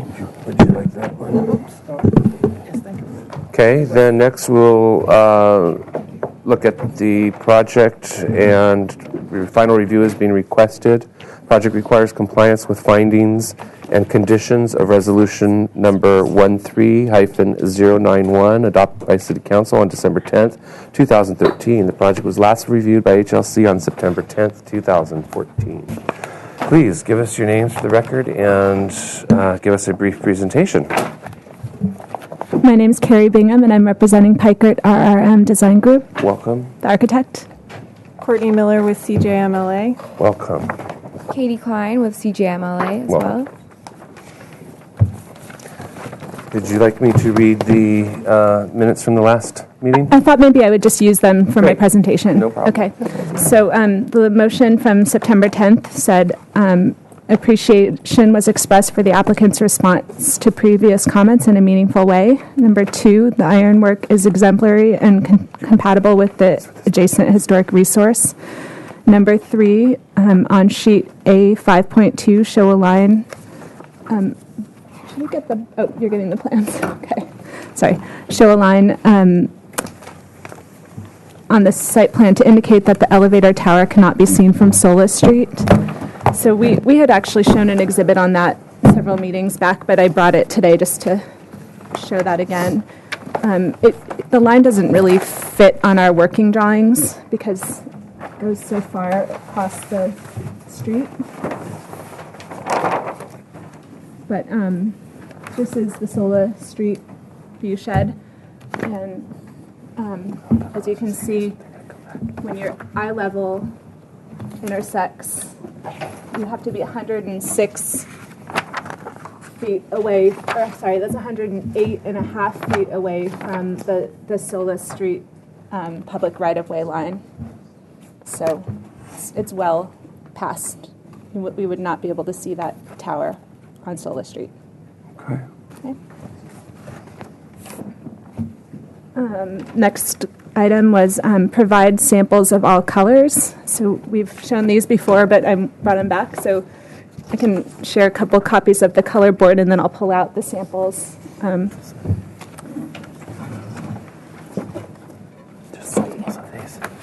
This is just one of the roof tile colors. We've proposed a blend, but that's a full-size sample.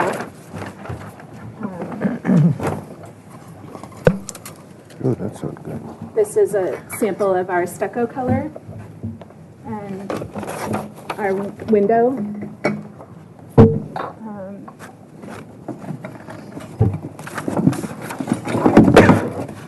We're giving you everything.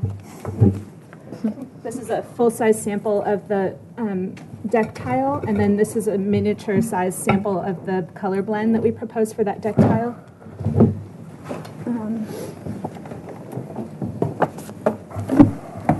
So yeah, this is a sample of the awning color that we proposed, and then this is kind of an example of how the tiles will have blends in them. It's called an Old Santa Barbara blend. So some of the tiles will have some darkening, and it'll be a variety as shown on this little picture here. Okay. And then we've got the wood stain sample right here. That's for trellises and corbels, other exposed wood.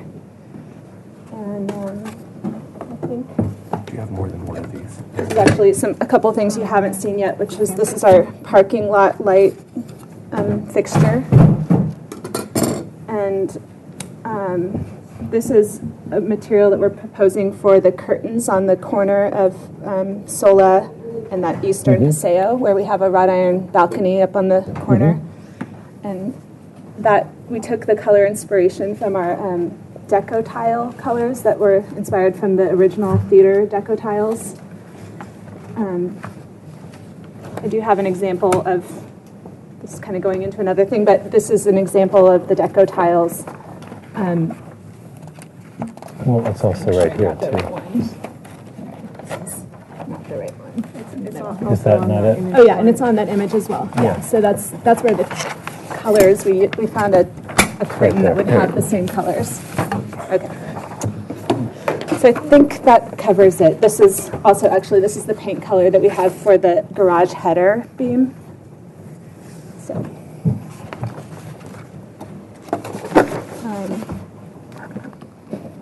Should we just keep moving? Okay, so the next item is study the quality of the roof tile, provide a profile and samples of the roof tiles, including color variation. I already covered that.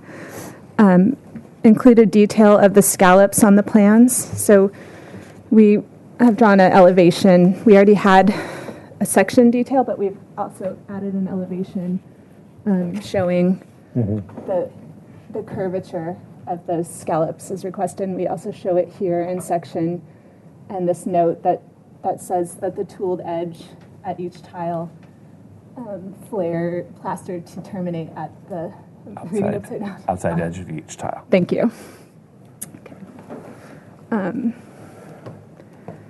Okay. Number 7 is indicate where the backflow devices will be placed and assure those locations are acceptable.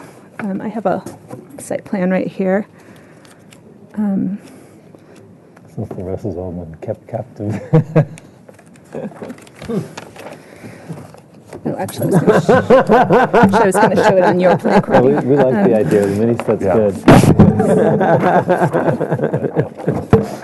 Okay, so we're interested in the irrigation, backflow, and the fire. So we've located them all in this corner of the site over here, and this is. I just wanted to show the landscape plan because we have a lot of landscape screening around it. I can show here. So we have 2 backflow devices here. Actually, I'm sorry, they're here. No, We have domestic backflow here, and fire, DCDA is here. and irrigation. So DCDA runs parallel to the Paseo, and backflow is perpendicular here. We have a full-size plan too. Just that would describe be easier to read. what's your plant material there? So plant material, we've got a lot of different things going on here, but pittosporum to screen the DCDA so that can get tall as a tight hedge in the front, and a combination of aloes, echeverias, some taller accent shrubs, lomandra, to screen the backflow. So they'll be kind of hidden in this cluster here in the back. Okay. Number 8 is restudy having arched windows within the arches rather than rectangular windows. Now that was on, I flagged the page here. I'm taking these. Oh, you need them? Yeah. I'm sorry. I was going to get a closer look at that landscape.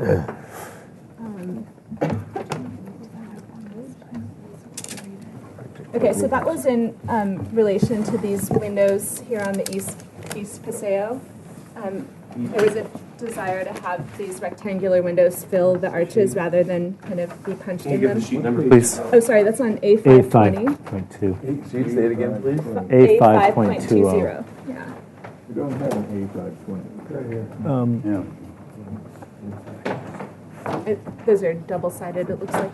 So They are. The reason that we weren't able to do that is because we wouldn't have enough room for a structural header, and if it filled the arch, and we didn't think that making the arches smaller would be appropriate, so we decided to kind of stick by that design. And number 9 says provide window variation to the extent possible. So we've already worked quite a bit on window variation. We have varying header heights, varying sizes, but we did add one more window type. We changed that Palladian window. That there were some members that didn't like a Palladian window that was in this location on, again, A5.20 on the south elevation. We changed that into these pointed arch or Gothic arch windows. So that's an additional variation to the windows. Is the one we're looking at on screen the old plan? No. This is what's being currently proposed. Sorry. Yeah. I'm just going to come around. Yeah, come on over. A5.20. Okay. She was talking about this. Okay, it's just the resolution. Yeah, it's bad Yeah, that's resolution. mine. Yeah. Set with markups on it. This is my set that I brought. So. Okay. Okay. So number 10 says continue to work with MTD and HLC on an acceptable bus stop design that's appropriate within El Pueblo Viejo.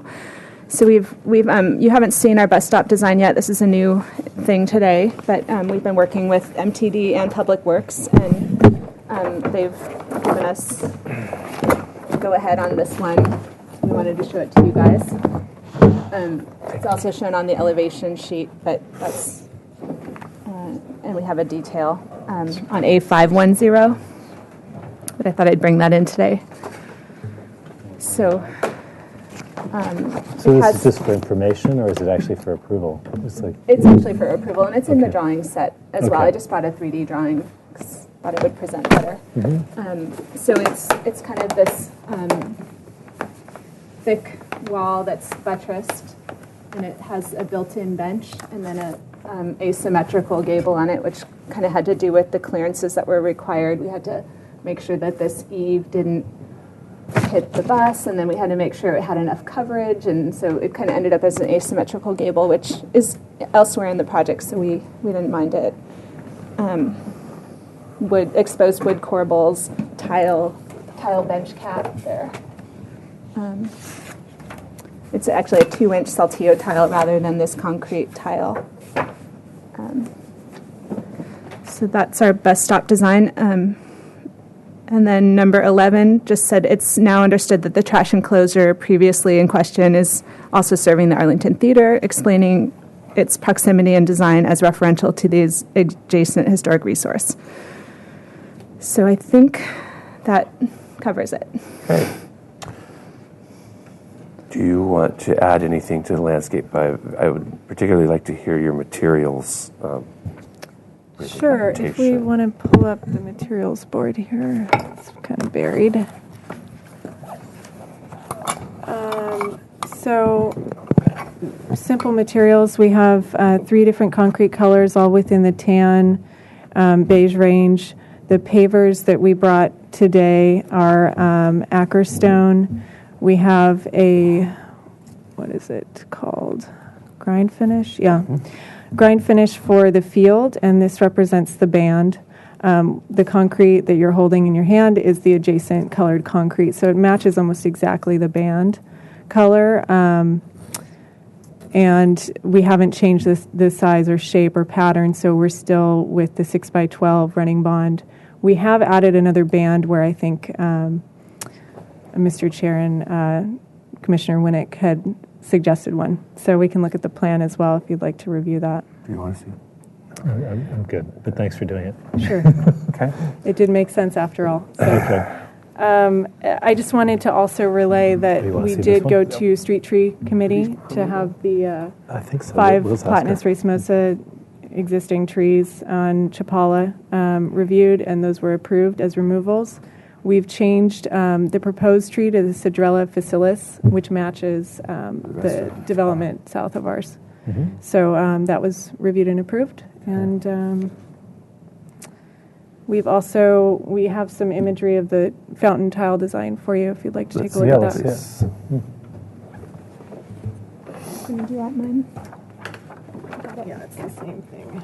We have the fountain tile, and then also an example of the plaque text for you. I can pass you guys a copy. So this is just what you're looking at here is an elevation of one side, just with a portion of it demonstrated in color.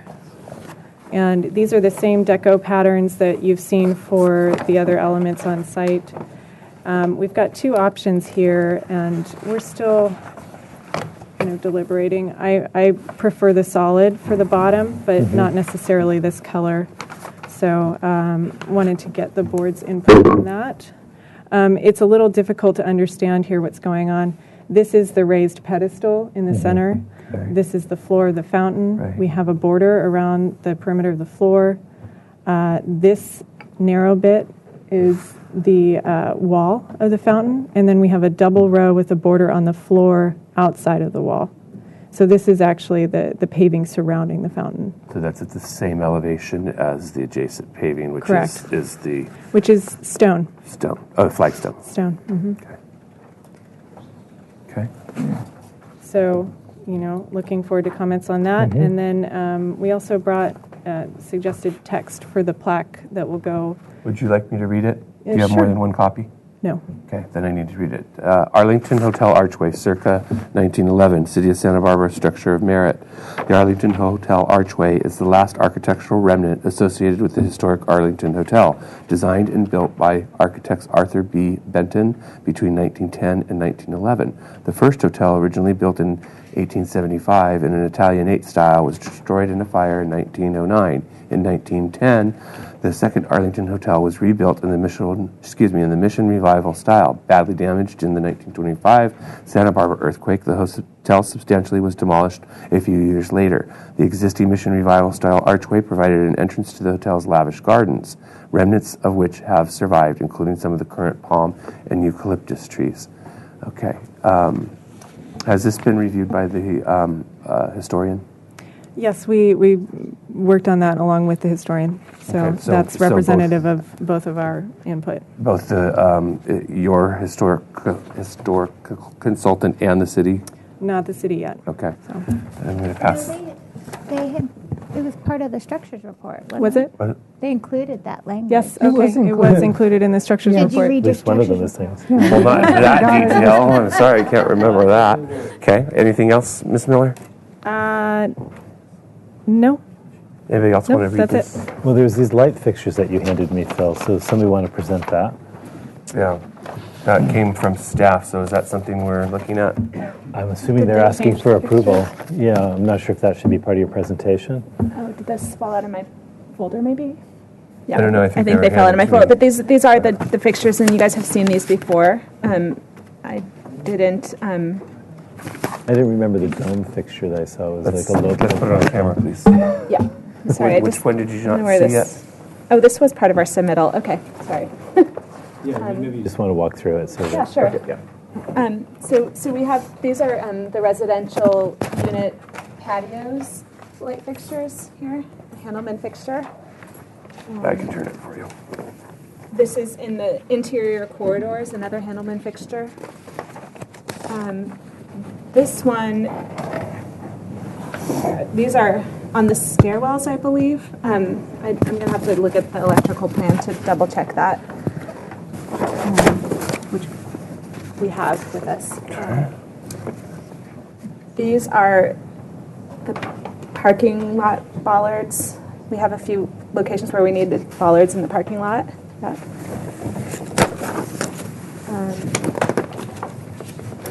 These are along that paseo that where Courtney was talking about, the running bond. It's a PEC fixture. I think it's about 8 feet on center along the east-west paseo. And then these are at the major building entrances. It's a large Handelman. These are the step lights in the stairs. And then these are some landscape path lights near the lawn area. And then these are our parking lot fixtures. This is, just so you don't get confused, that's not actually the fixture. This is kind of a weird, it's the pole that we're looking at, and the fixture's a little bit different, but it's called the Arlington, and I think it'll, if you keep going, I think you'll see it. It's definitely in the plans, if the right Lumiere. So what Lumiere are you proposing? Yeah, it's in the plans. I guess I think it was hard to find it in this packet. Here it is. This is it actually right Turn here. it the other way, please. Okay, sorry.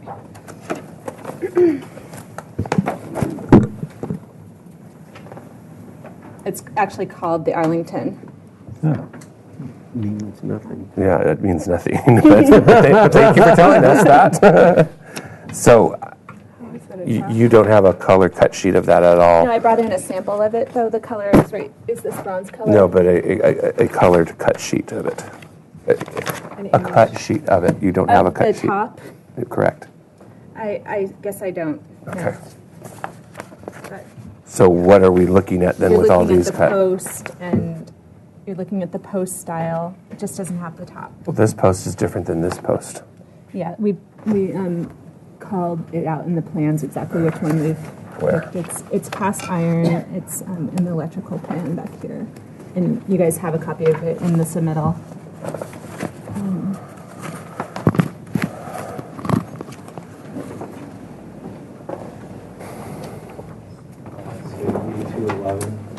E211? Yep, you're there. That's our photometric plan. With the luminaire.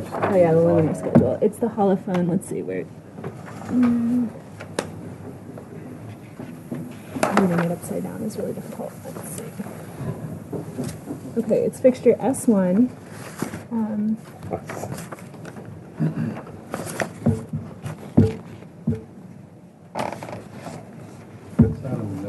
It's the Okay. 72, right? Yeah, but I just can't see what style it is. Yeah. And Here, I highlighted. Okay. I highlighted There you go. that post base. Can everybody see that post base? Don't want you hand it to me. Okay, I will hand it to you.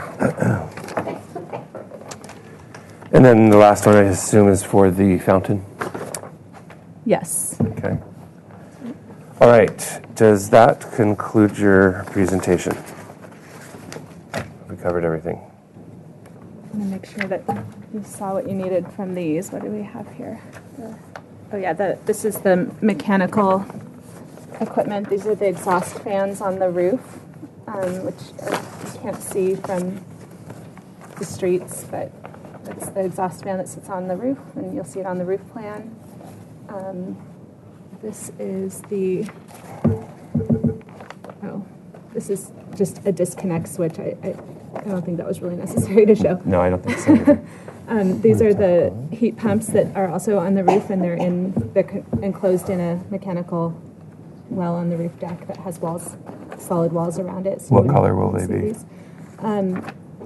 Just like you see in the picture, the white. Okay. So that's the heat pump unit, and then information about the sound. This one more about the heat pump, and the heat pump. There's one more thing up there. The heat pumps are on the roof as well? Yeah. Okay. And there's a boiler on the roof. Okay. I think that's what this last one is. Yeah. Okay, anything else? This is just cut sheets about the roof. These colors came out terrible. We have the sample. Yeah, We have the sense. yeah. Good. So, okay, and then this is a cut sheet of the finial on top of our elevator tower. Which will be in this faux stone.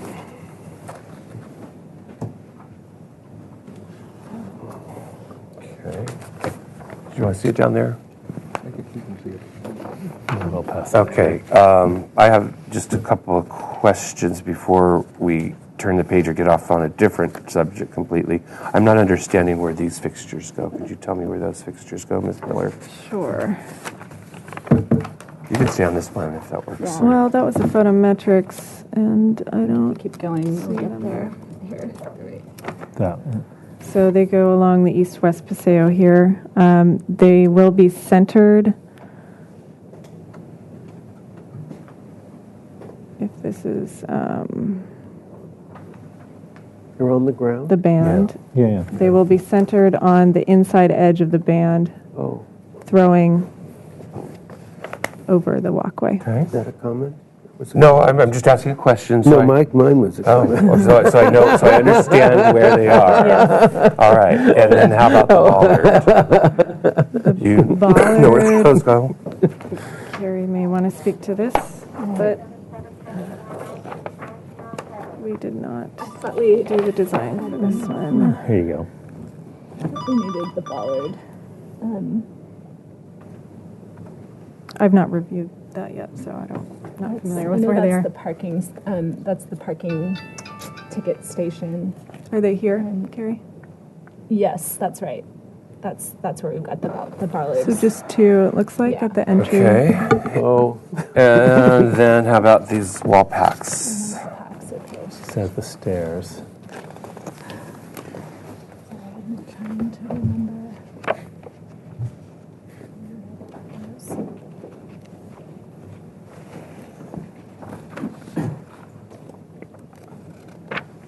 I'm going to check my phone to see if somebody's maybe sending me a text or something. I'm not sure right now. Those are located in our garden area, so here, the four corners of the lawn and adjacent to the fountain area. Okay. And then these step lights. And those are on the stairs. Well, duh. Yeah, sorry.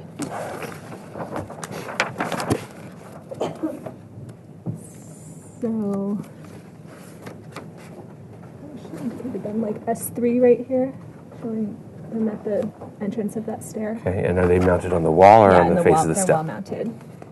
Okay. And wall pack. I gotta figure this out. So, if I can review the plans, we can try to move on. Okay. Okay. I have public comment, and I have one speaker slip from Mr. Kellum DeForest. Mr. DeForest. I'm still unhappy with the tower, the elevator tower. The original plan didn't have it way back when, so and that was added as an amenity. I think the tower. I don't think the tower is satisfactory as designed. I think it's still, obviously it can't be seen from Sola Street because the height of the building prevents it, but where else can it be seen? Way up on Santa Barbara Street and other places. I'm concerned about its visibility, but if it has to be visible, it should be it should be a tower that fits with the vision, the Plunkett Edwards vision of towers surrounding the Arlington. It should have probably should have a dome or something that makes it look less pedestrian and less romantic than the vision for the Arlington was. I'm also concerned about the arch, which I don't know what happened to it. I see it's referred to here in the plan. I would very much like to have it, besides just sitting there out all by itself, even with a plaque. Its reason for being does not seem to be part of this structure or this plan, and I think it somehow should be tied in to the overall Arlington Village. Thank you. Thank you, Mr. DeForest. I will close public comment and now bring it to the Commission for questions. Commissioner Sharp, do you have any questions? I do have. On sheet A833, you have... Can we get that set back? And I assume that they're openable at all times from the inside. And what prevents someone from the outside opening the gate? A833, did you say? Yeah. Sorry. Okay. Yeah, in the past we've used some kind of plexiglass. That's usually. my concern. Yeah. That's exactly the reason I asked the question. You don't like that. Was to prevent the plexiglass. Well, that's a question. That's a question that's going to turn into a comment, I guarantee it. Okay. And I assume that all of the window grill, gates and everything are 5/8 wrought iron. Yeah, it should be called out as such. It's called out in one detail, but Right. okay. Any other questions, Commissioner Sharp? That's it. Commissioner Mahan. Yeah, thank you, Mr. Chair. I see the patio. Let's see. Was it patio doors and windows are Eagle aluminum clad dark bronze? Is that indicating that all the windows and all the doors will be aluminum clad dark bronze? Where we have just the glass doors, but we have a lot of solid doors, so not all the doors are going to be that. The windows. And the windows, yeah. All dark bronze. Yeah. Thank you. Okay. Commissioner Winnick, questions? No, I don't have any. Thank you. Commissioner Lavoie. Of the commission, I realize the applicant was given the direction to use a blended tile. Are you aware that we historically have not approved blends? We have asked for solid colors, but have allowed some flashing that occurs naturally in the firing of tiles. No, sorry, I wasn't aware of that. That's not a question to you, it's to us. Okay. You were given that direction. Okay. You complied. I'm asking the commission. I was not aware of that. Yeah, we have not. Okay. Almost ever. Any other questions? That's all. Commissioner Ritz, any questions? A couple of questions. In the previous meetings, we've had discussion after the archway, there was sort of a platform. You're still going with that sort of thing, Yes. okay? And you are still putting in permeable pavement wherever possible? Yes. Thank you. And the trees, I understand, everybody knows we're in a drought, but the replacement trees, you had indicated that you were going to go ahead and replace the trees, or Correct. what are your plans? I'm sorry. So previously, we had mentioned that we believed there was a moratorium on new street tree plantings. So since we came and presented that, we've had the removals and newly proposed trees for that parkway approved by Parks and Rec. And they will So be- they are shown on the plans Will be put in. as to be planted, yes. Thank you very much. Those are all my questions. What changed their mind? You call out very little. I believe I don't know. Okay. Commissioner Dre.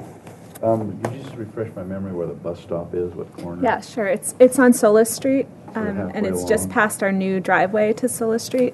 It's Do you want to see it on the plan? Okay. Commissioner Schellenberger.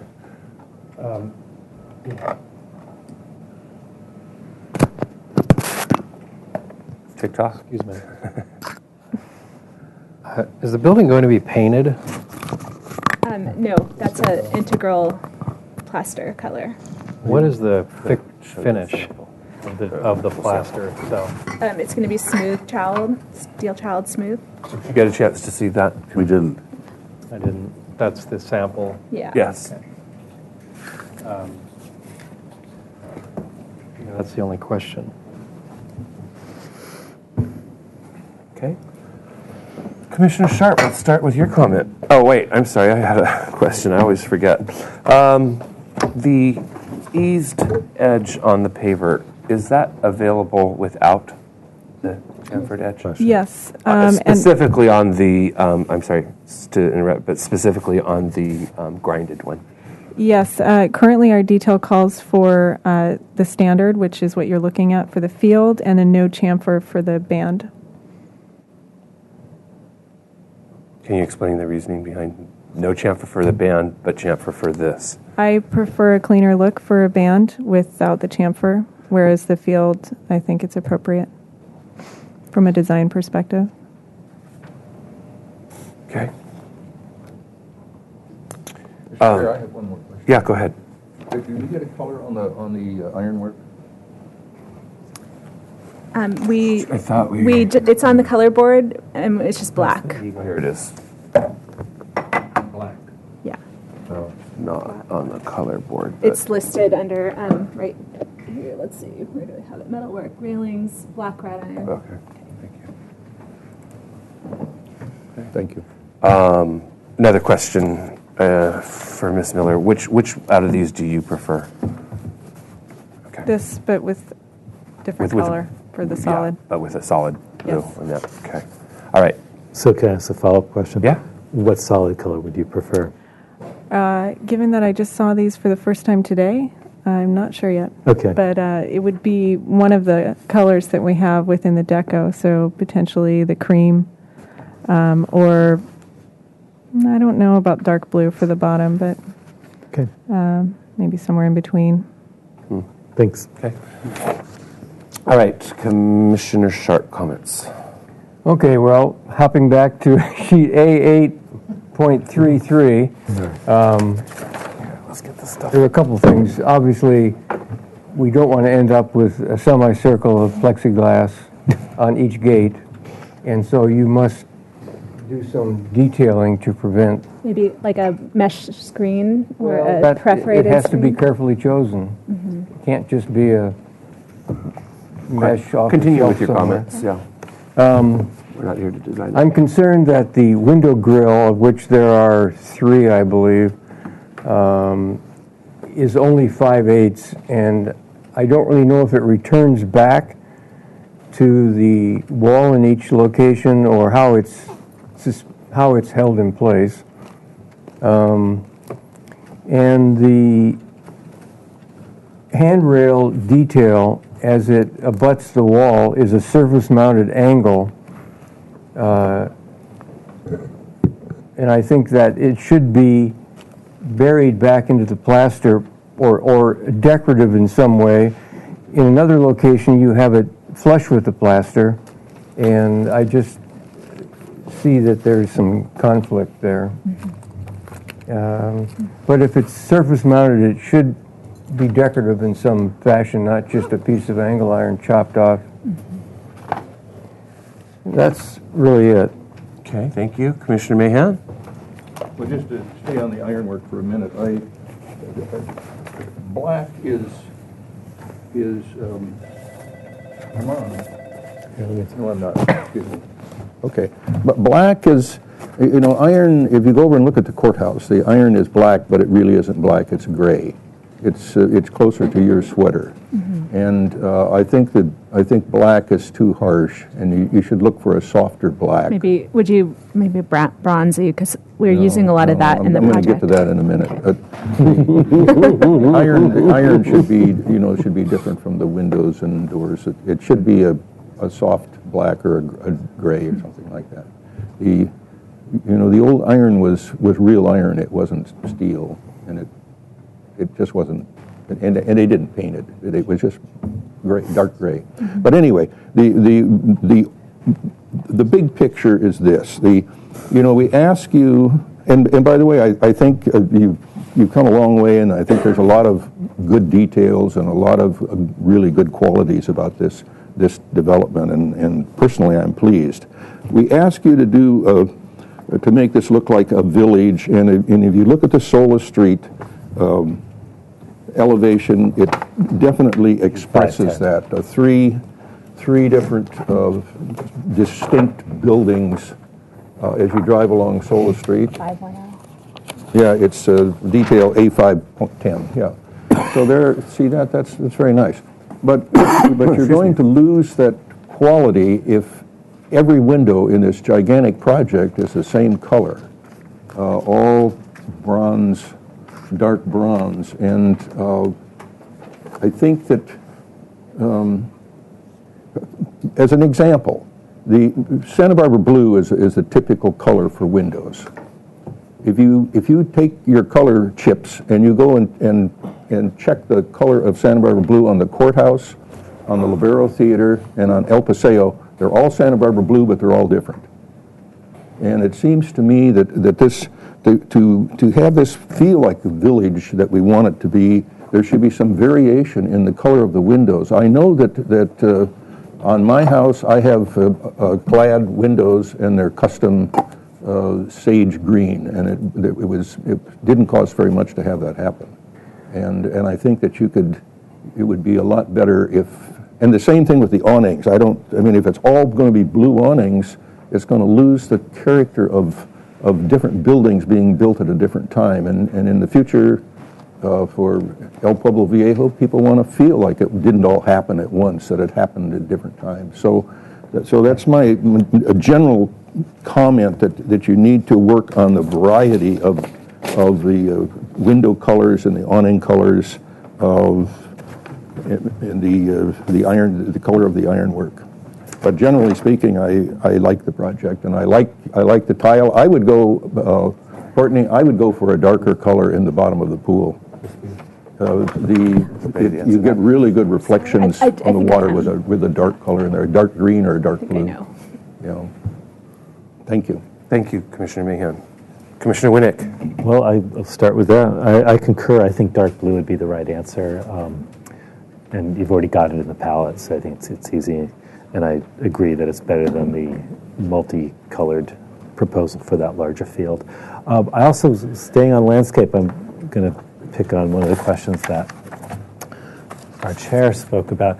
I actually think this being in the field would be better to be sharp edged, because it doesn't appear the same on the chamfer in terms of color, and it's going to add a lot of texture, more than I think you'd want. I think seeing this as a field coming right to the edge, touching the next one uninterrupted, would be better. So I would prefer this to be square cut on edge for the field tile. If it had the same color when it turned chamfered, I wouldn't have that opinion. But thank you for bringing the sample, because it shows the chamfer looks different. Good comment. Thank you. Okay, sure. It was my original comment. I'm saying, I take the fender away. Yeah, you always do. Not always. Okay. You can both hang your hat on that one. No. How about that? No. It's interesting that Commissioner Lavoie brought up the question about the tile. I think if it was true reclaimed tile, it would have that kind of texture and variation that we'd like to see. So I think this was a way of approaching variation by having some variation in the tile selection itself. Because I think having it all be just one entire field, I just threw away my pen, one entire field of this color looks very fake to me. At that point, I don't know if I'd be able to approve that tile. So I find this to be a reasonable blend that kind of cuts the harshness. And I won't comment on too much else. I think I've already heard some good comments. Do you have any comments on the light fixtures at all? Oh, yeah, well, you can do it. I'll do it. It was really clear because I agree with the way you pulled them apart. Okay. The ones that went one way were clearly approved, and the other ones had questions, and you can take that. I will. Thanks. Commissioner LaVoy. I agree with most of the comments, except the one about the tile. The roof tile. The roof tile. Yes. The blend to me doesn't scream, or screams to me Thousand Oaks. Oh, dear. So loudly. Well, we don't want that. We don't want that. That's a bad thing. Well, if I really hated it, I would have said Encino. So you achieve it by, per Mr. Mahan's comments, you use a solid color, you let it age, and it will age, it'll patinate differently. You have to be patient, and it patinates itself. But per Mr. Mahan's comments, that if you were to put this color on one building, a slight variation on another building. Okay. Within that blend, I mean, they're all of the same color variation, so it looked like the village had that source for terracotta tile. But this building's slightly older than this building, that you would achieve better what Mr. Mahan is saying. And I know it can be ordered in any mix of blends. Well, I love the color blue you're proposing for the awnings. I'm wearing it today. It's not an appropriate Hispanic color in the district. Oh, come on. This one here? Yeah, the blue, the French blue.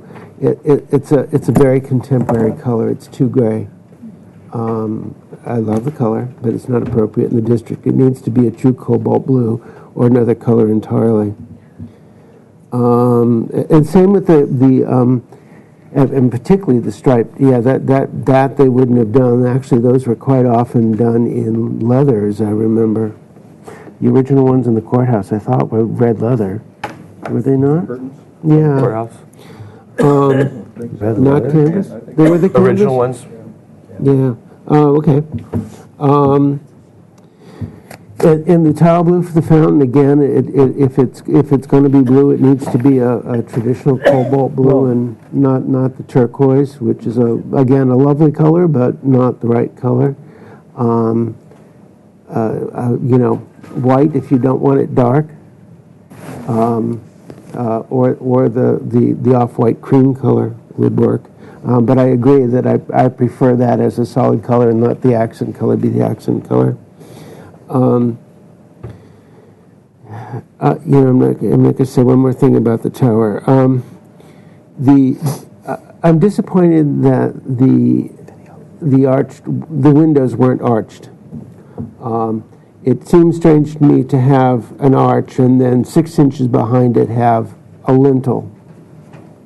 You just don't do that in traditional architecture. So I would say either the arch has to go or the window has to have an arch to it. Particularly in the little ones, it's very important that those little windows have an arch top.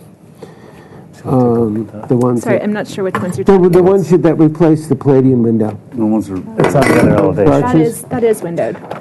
Yeah. That is windowed? Yeah. Well, not the upper. That's not the upper portion. It's a fixed. It's a glass. And it should be divided too. It should have divided lights in it.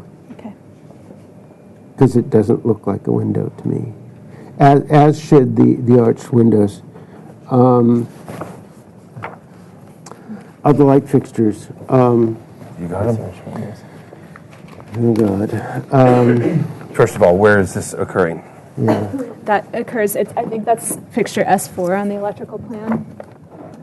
I'm going to go out on a limb and say that right now. I think we go too far forward. Yeah, I think it's back here.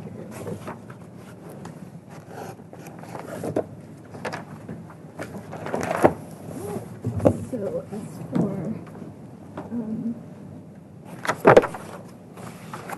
or S6. That's what I meant. The public space. No.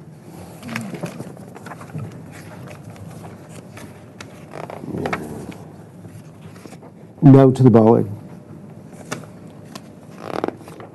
And no.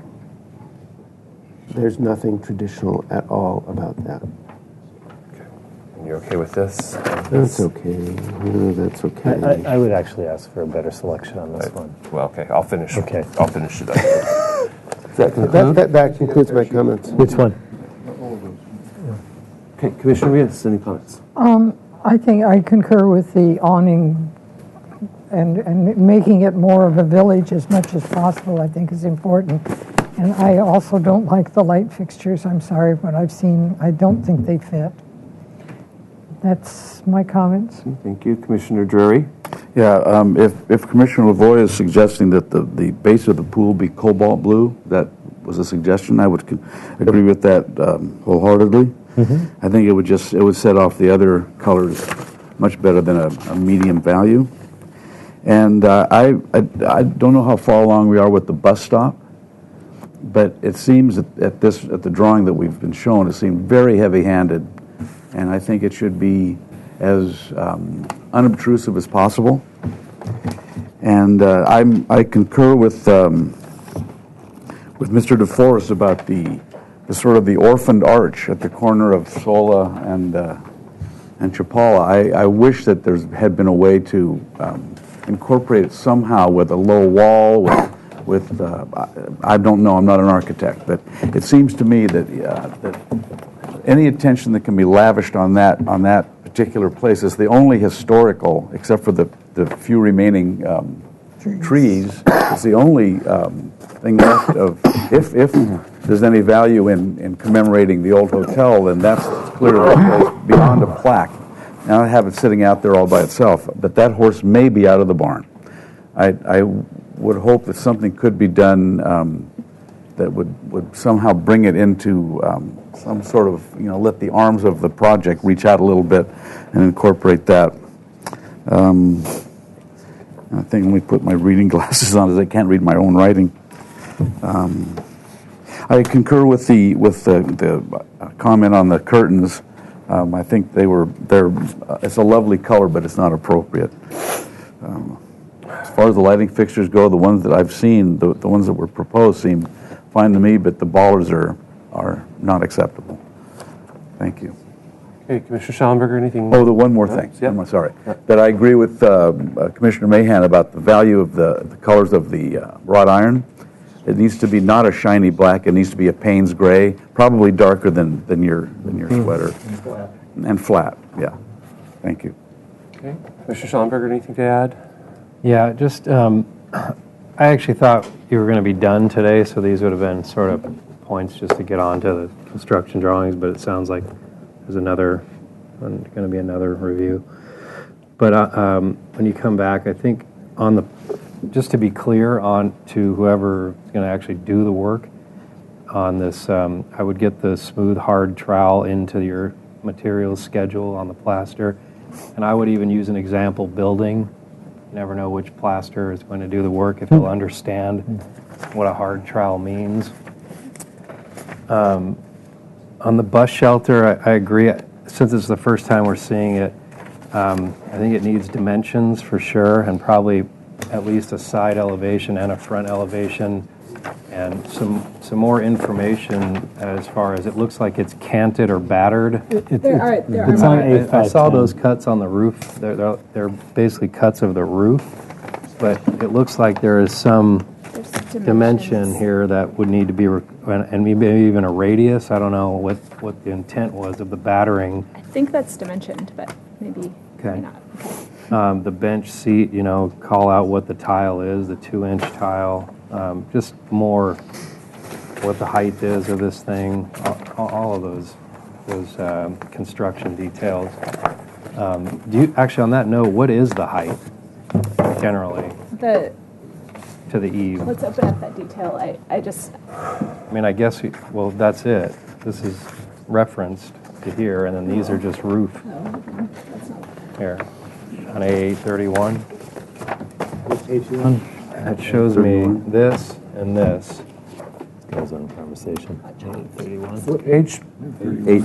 31. The underside of the beams is at 31. 8 feet. It could I be could 7 feet. scale I it, just, but- yeah, it used to be dimensioned. That got dropped off somewhere. And then I assume the fountain will get put into the drawings, and I have the call outs for what view is this elevation, for example. It looks like it's actually looking at the corner of the pedestal in the middle. If you look at the elevation, but I don't know what view we're looking at. If I may, those exhibits were just for Just today, I to understand. show you today. This is just an off-the-shelf one. And this is actually, as far as the light fixtures, I think we need to do a better job as a Different group. sizes. We should have you bring in the fixtures earlier. We It's- did. I have okay. to say, you guys have seen all these colors and all these light fixtures since on August 27th, I brought them in. I don't think we saw this. No, well, not that one. Okay. No, but you've So- seen the Handelmans and you've seen that color board over Right, and over again. Okay, So thank you. Okay. Anything That's else? a very good point, actually. But just that, it seems like whenever we get to the light fixtures, its intention is for this to be final review, and then the light fixtures always get changed. Always get. So that's our fault, not yours. But yeah, that's it. Thanks. The light fixture comment being made by Commissioner Schellenberger, I'm going to just add onto that. The wall pack SLIM 37Y is not acceptable. The bollard is not acceptable. The drive-over surface-mounted Lumiere is not acceptable. The hanging fixture in the garden should be more traditional and provide clear product information on the proposed parking lot fixtures. I agree with commissioners that I think a blue color for the tile is appropriate. Not necessarily that tone, but a blue is more appropriate than a cream. Then the finial that's proposed for the top of the elevator tower, I don't think is in the right traditional style. Somebody can disagree with me on that if they want. Agreed. And lastly, please beef up the landscaping near the backflow devices with a few more substantial plants. Mr. Chair? Like the sago and the pittosporum. Yes, Commissioner Jury? I did have a question, I'm sorry. And this is of the commission, how much latitude does the applicant have in terms of the color of the window surrounds? What do you mean? Well, there's a suggestion to make it a village, make it look a little more haphazard, the variation of the tile, the variation of the windows. I would say that there's probably a lot of latitude. I think it should be exercised. Yeah, I mean, I could see them not just staying bronze, but even going into the red or the blue. And just to explore the whole gamut there. I think it's a terrific idea. Yeah. Yes. You said an alternate color that we were looking at. Like, can I throw it out there? Or? Sure. Okay. But not just one other color. We're looking at this as an awning color alternate. Okay, well, when you come, Anyway. I don't think there's any objection to those. So when you come back, maybe that's one of the options you want to put out there. Yeah, it would have been preferable if we would have told you that sooner. Yeah, So- since We August. didn't know. I didn't know. No, you've seen it. Okay. You saw it. It's just I think frustrating. you'd be more adventurous with the palette and those details. I think it would be. Mr. Chair. Yes, Commissioner Mahan? There's very fine finials on the Arlington Tower. They're beautiful finials. They're simple, but they're very Spanish, and the applicant should look at those carefully when they pick the finial for the top of their tower. Okay. Mr. Chair. Yes, Commissioner One Sharp. more Yeah. comment here. You've shown one design for all your leader boxes, all your leader heads. I think you should have, each of these three buildings should have different design for the leader boxes. And I'm a little concerned that nowhere is it spelled out that the window mutton bars are surface mounted, not in between the glass, not true divided light, but at least so you have the wood, aluminum on one side and wood on the other for the mutton bars. And in our defense, maybe we didn't pick up the window colors at the very beginning or when you first showed them, but throughout your review, you've been asked to make this a village, make it village-like, and we've now gotten to the point where we're telling you how to do that. So there you have it. Any other comments? Okay, I'll look for a motion. Mr. Chair. Yes, Commissioner Lavoie. I'm going to attempt a motion. Righty. For final approval so that this project can move into the building department, with the exception of the following items. The bus stop, not the bus stop, not the tile on the roof, not the awning color, not the blue tile proposed for the fountain. Of the light fixtures, not the dots, the drive over. I think I summed that up pretty well for her. I'm making it part of my motion, Mr. Chair, because I'm giving an approval with problem. exception of. No problem. Not the drive-over mirrors. They're called drive-overs. Yeah. Not the slim 37Y. Not the bollards. Not the finial. That we're looking for a finial design emulating a finial on the Arlington. Not the iron color. That we're looking for a more grade black. And then clarification on the following items. Additional landscaping, screening the backflow preventer, the detail of the wrought iron window covers, the Rejas, R-E-J-A-S, particularly screening for any through access through any of the gates, clarification of a window cut-up, probably a detail, the manufacturer's detail, looking for through mutton bars, and a request that the area above the arch windows be glazed, and that glazing have cut-ups similar to that below. That there, in the roof tile, that a solid color be used, but with some variation from building to building. That the window color, the window sash color, to be exact, have a variation from building to building, and that the awning color have some variation from building to building. I forget anything? Meter heads. Oh. And the paver chamfer. That the pavers not be chamfered, and that the landscape, the little hanging landscape fixture. I said, well, this is about as traditional as you get. But not okay. It's not hanging. It doesn't. Wouldn't a little one of those little pagoda thingies be That would be better? fine. Less, I mean, not trying quite so hard to be cute. Yeah.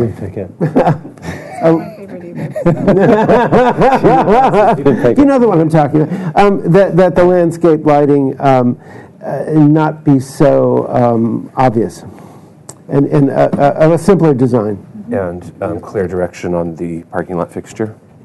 And you want to? We don't know what they're proposing. And We showed you, it's in the plan. I know, but a cut sheet on it. And a cut sheet showing the selected light fixture on top of the selected post. And then the leader heads. And then Vary leaderhead design. and vary the leader heads per building. Gates without the plexiglass. The Arlington Arch? Did I over here? Yeah. They've may be- actually they've already done that. I know. And I was satisfied last time. They've done. Ms. Feliciano, do you have the comment about the gate and the what is it? Not having the reach through on the gate. It was one of the first comments I think Commissioner I LaVoy got made. the reach through on the gate. I did not make the comment. No, but it was one of the first comments you made as part of your motion. Yes. Okay. So it's up on the list, I think, Ms. Feliciano. So the gate, yes, for Feliciano? That's it. Okay. I just want to make sure you got that one. Ready for a second? Are you? Yeah, sure. I'm done. Second. Okay. Mr. Chair, Under discussion. We had a motion by LaVoy, a second by Winnick. Under discussion, Commissioner Rios. given a question of you, given all of these items, what is your preference? To come back and get this straightened out, or to proceed knowing that all these things may come up and haunt you? Oh, well, you didn't say how, finishing the motion, you didn't say if they're coming back for consent or full board. Full board. Full board. Okay. But But I second. think most of this, I mean, there's sufficient information that we are comfortable with on the drawings that will allow this to move into the building department, not delay it any further. And then by identifying all this stuff as needing study, this is what we're going to focus on, and only this in the next meeting. Okay. It was a motion seconded? Yes, by Winnick. And actually, the question happy to you with was that. 2 weeks or 4? 2 weeks would be 2 preferred. weeks. Yeah. Okay. So you're happy with that, the motion? Okay. Yeah, no. All right. And the seconder is okay with those I'm amendments? totally good with All that. right. Thank you. All in favor? Aye. Opposed? Abstain? Okay. Motion carries. All right. There's a lot. We are going to take a 5-minute break. We'll Want my list, reconvene or at you- 4:10. you'll You get it know, from staff? somebody back in the office is taking notes for Oh, me. okay, so- on TV? Yeah, Good. Yeah. Good. I like But that did they get idea. the facial expressions there? That's good. That's good.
stuck in the middle with you, and I'm wondering what it is I should do.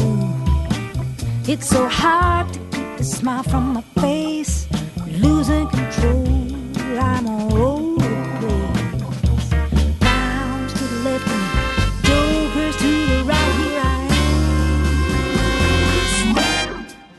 am. Well, you started all with nothing, proud that you were self-made. And your friends, they all come calling, slap you on the back and say, please,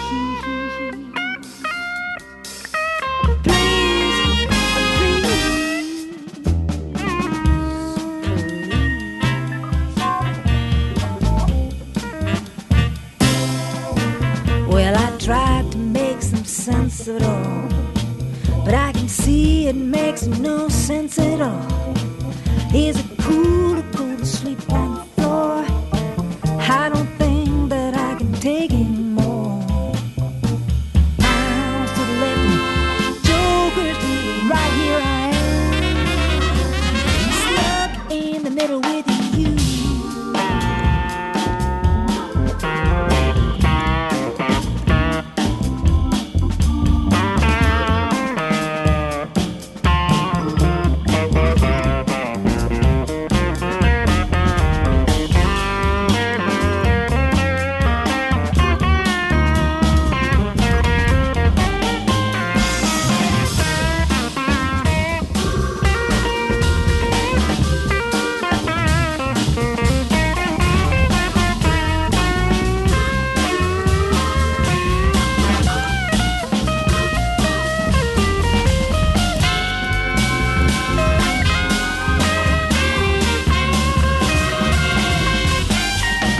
Well, you started all with nothing, proud that you're a self-made man. And your friends, they all come crawling and they slap you on the back and say, please, please, please.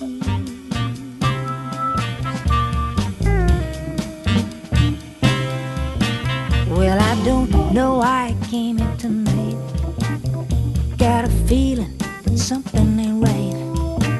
I'm so scared in case I fall off my chair, and I'm wondering how I'll get down those stairs. Clowns to the left and jokers to the right, here I am, stuck in the middle with you. Yeah, I'm stuck. Yeah, I'm stuck. Yeah, I'm stuck in the middle, I'm stuck in the middle, I'm stuck, stuck. Yeah, I'm stuck in the middle, I'm stuck, stuck, stuck. Yeah, I'm stuck. Yeah, I'm stuck.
discussion afterwards. That's all I have. Great. Thank you, Mr. Casebeer. Okay, we didn't have a Street Tree Advisory Committee meeting this month. We'll start with the Historic Structures Addendum Review to the report prepared by Post Hazeltine. For 1721. I think we're on the other one. We're on the Santa next Barbara, page, right? 1721. I beg your Santa pardon. Barbara.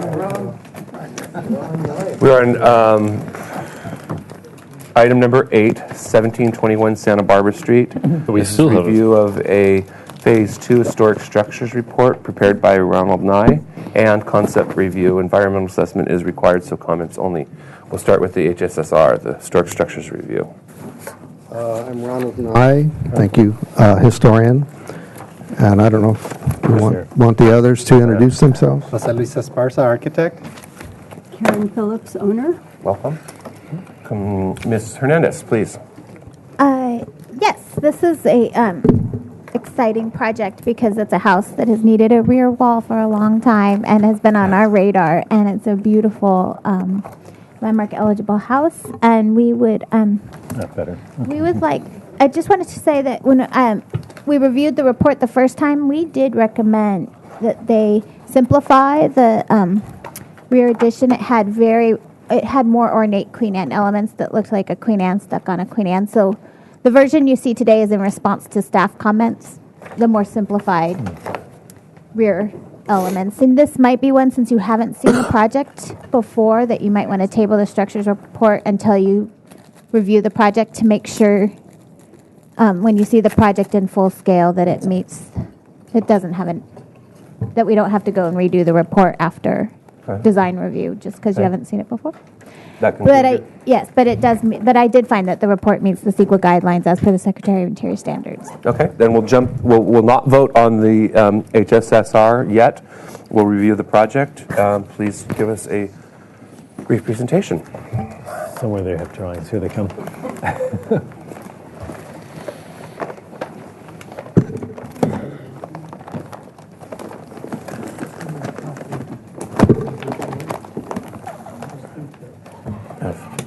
You need to point to something, please use that. Very well.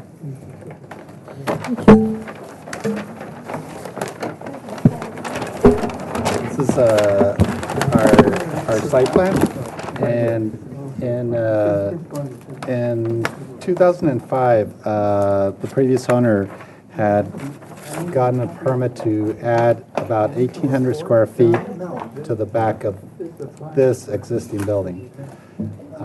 This is an approximate line of where the back of the existing building was.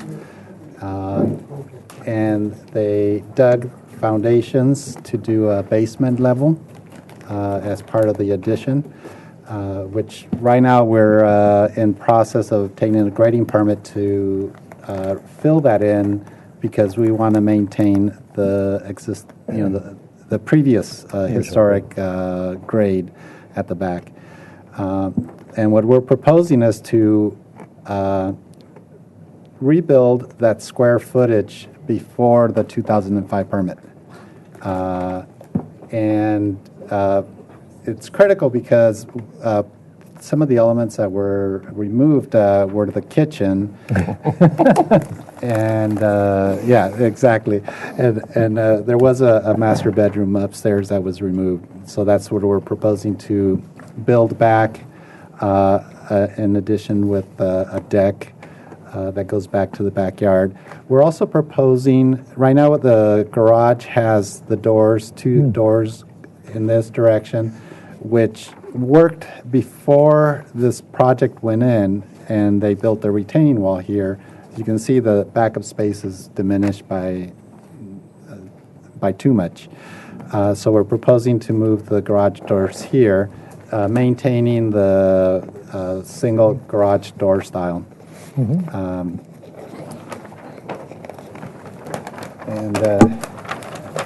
So we're maintaining the existing dining parlor entry stairs, which are really amazing woodwork on the stairs.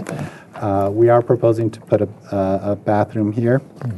And then our kitchen is trying to think of what kind of kitchens they might have had in that era. So we've got a table island. We've got the large stove in on the back wall, refrigerator, the sink facing barn style sink facing the back, double doors, and the breakfast area here with a built-in bench, and then the deck going down to the backyard. Okay, talk to us about the elevations. Okay. Elevations as in height or? No, as you turn the page. Okay. Yeah, we're concerned with the exterior. Okay. Elevation-wise, we've got a covered porch here that. We're just going to move you a little closer. Okay, sure. Elevation-wise, this is what we're adding. We've got a octagon roof over this family room, bath upstairs. And then just quickly going over there, we've got a second floor deck that's over the downstairs deck, and then roof area over the rest of it. There you go. Front elevation remains pretty much the same. We're looking at the addition here, and we're looking at the existing here. Right, from here back is the addition.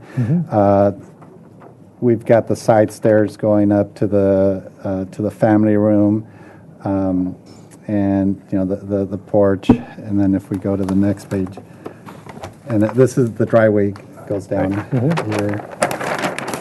On the back elevation, we've got the stairs going down to the backyard, covered porch, side stairs going to the family room. We've got the master deck up here. And this is that roof. This is our bathroom for the master suite, and then this is our closet for the master suite. On the other side, which is the side that looks onto the neighbors to the south, and there's not much of a view at the lower level until you get to the back. It's pretty heavily landscaped against the neighbors. But this is the existing building up until this point. And then we are maintaining a 30-foot maximum height. And roof-wise, we're the only awkward thing was I needed to put a flat roof over this area, which is hidden. So I don't think it's going to be very visible to be able to maintain the height and to not have just a peak going up against the existing ridge.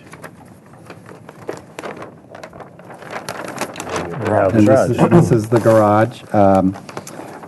We're proposing to change, they have a board and bat on the existing garage. We're proposing to change it to siding. Photos back, Craig? And going with the wood barn door style garage doors. This is what it looks like now. Correct. This was what was actually approved and not built was closer to what we're proposing to turn it back to. They did change the siding material, and so that's our proposal. And then this would be the driveway side, so there's no window. There's no windows in the back. And on the yard side, we do have a window and a door. The roof would not change. The structure itself. Okay. To go through the first floor plan. And then these are all the technical stuff. These are plans showing the existing and the proposed. Thank you for doing that. Right now, there's no shingles on the roof. The front elevation is pretty much finished. Back elevation, however, is open studs. And they had done a fairly good job of preserving the building up until they got to the back. And here's a before and after. Before and after, showing the tower, or our bathroom, family room. And this right now is just studs blank. And we do have this roof coming up with shingles siding, which we're going to maintain. The finials were proposed by the last proposal, so we kept those, though they're not installed yet. But if we felt that because they were approved at the last, that we should, at least for the original, we should propose them, but they would match what was previously approved. The addition, however, doesn't have any finials, going back to simplifying the architecture. Okay. Should be it. Any details or? We don't have details. Okay. Okay, so that pretty much sums up the project. Right. Okay. All right, I will open public comment. I have 2 speaker slips, one from Jason Heyman. He had to leave, so he left comments, and I'll read those into the record. As the owner of 1723 Santa Barbara Street, I wanted to speak in favor of the change to the location of the garage doors at 1721. Currently, the doors open directly in front of our house and afford us no privacy. Moving the doors would give us a much more private entryway. Our house is in the middle of 3 construction projects, including many new buildings that have reduced our privacy and taken away our views in many directions. This one change is the only positive one that we can envision as a result of all these many projects. Thank you for your consideration, Jason Heyman. And then I have a speaker slip from Mr. DeForest. Mr. DeForest. I just want to thank the owner for finally doing something about this house. This house that has been a feature of Santa Barbara Street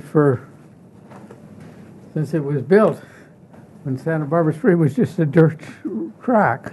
So it's a wonderful example of a Victorian architecture, and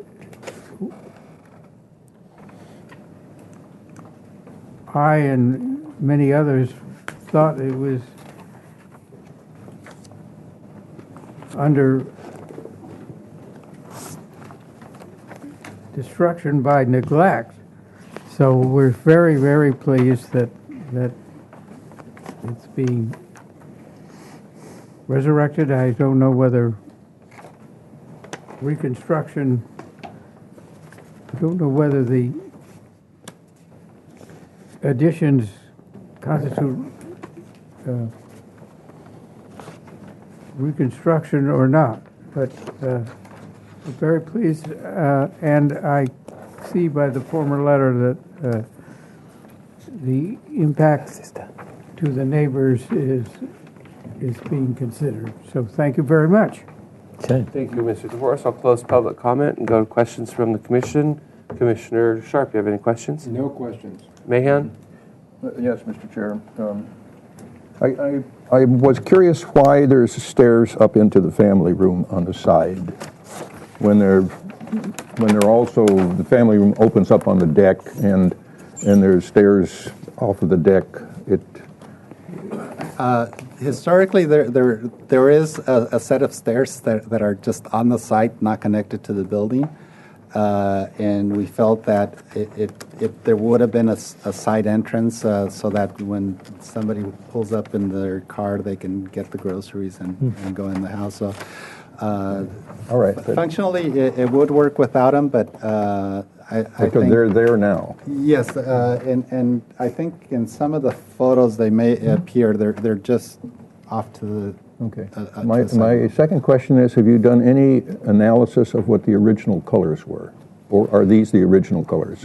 These are not the original colors. We actually have photos of before it was painted, and it was more of a white scheme. Would you like to see those? Yeah. Sure. Well, that would be interesting. Just to elaborate on Mr. Esparza's comment, those stairs have been there for 30, 40 years or more. I know because I grew up in the house next door, so I remember those steps. Oh, how nice. When you were born. Well, this was probably. When I wasn't born in the house, I was This white 6. was probably the original color. That's the color it was. How boring. That's the color. It was always white. It had no How funny. accent painted No, on it it had been whatsoever. painted in the 20s. Yeah. Huh. And, Interesting. And I know that the owners have expressed a desire to go back to these colors, but that's not in the proposal at this. Thank you, Mr. Chair. Thank you, Mr. Mahan. Commissioner Winnick? No questions. Thank you. Commissioner Mahan, or Commissioner Lavoie? The other bill. The other bill. No questions. Commissioner Arias? No questions. Commissioner Drury? No questions. And Schallenberger, Commissioner Schallenberger. Yes, I don't know if I'm reading this right, but on the south elevation page, look at page 2 and page H6. So the dining room, it looks like on the west side there would be a door in the angled wall portion. Here? Yes. Well, no, look at the plan. Okay, look at the I'm getting it. Page Hang on. 2. I'm trying to get to it. Where are we taking? Okay. Dining room. H2, so we want to be on Next the sheet. Yeah. Somebody said 2. Did they mean Corner 1? of the dining room. Try 1. This is the proposed first floor plan. Okay. Right. Okay. I got my finger on So that. then on the elevation, though, I don't. It would be right here. Wouldn't it be between the post of the deck and? Yes, it would be. So and this is actually going to. I was curious about as we move up onto the second floor on page 3. There's a closure piece that makes that wall.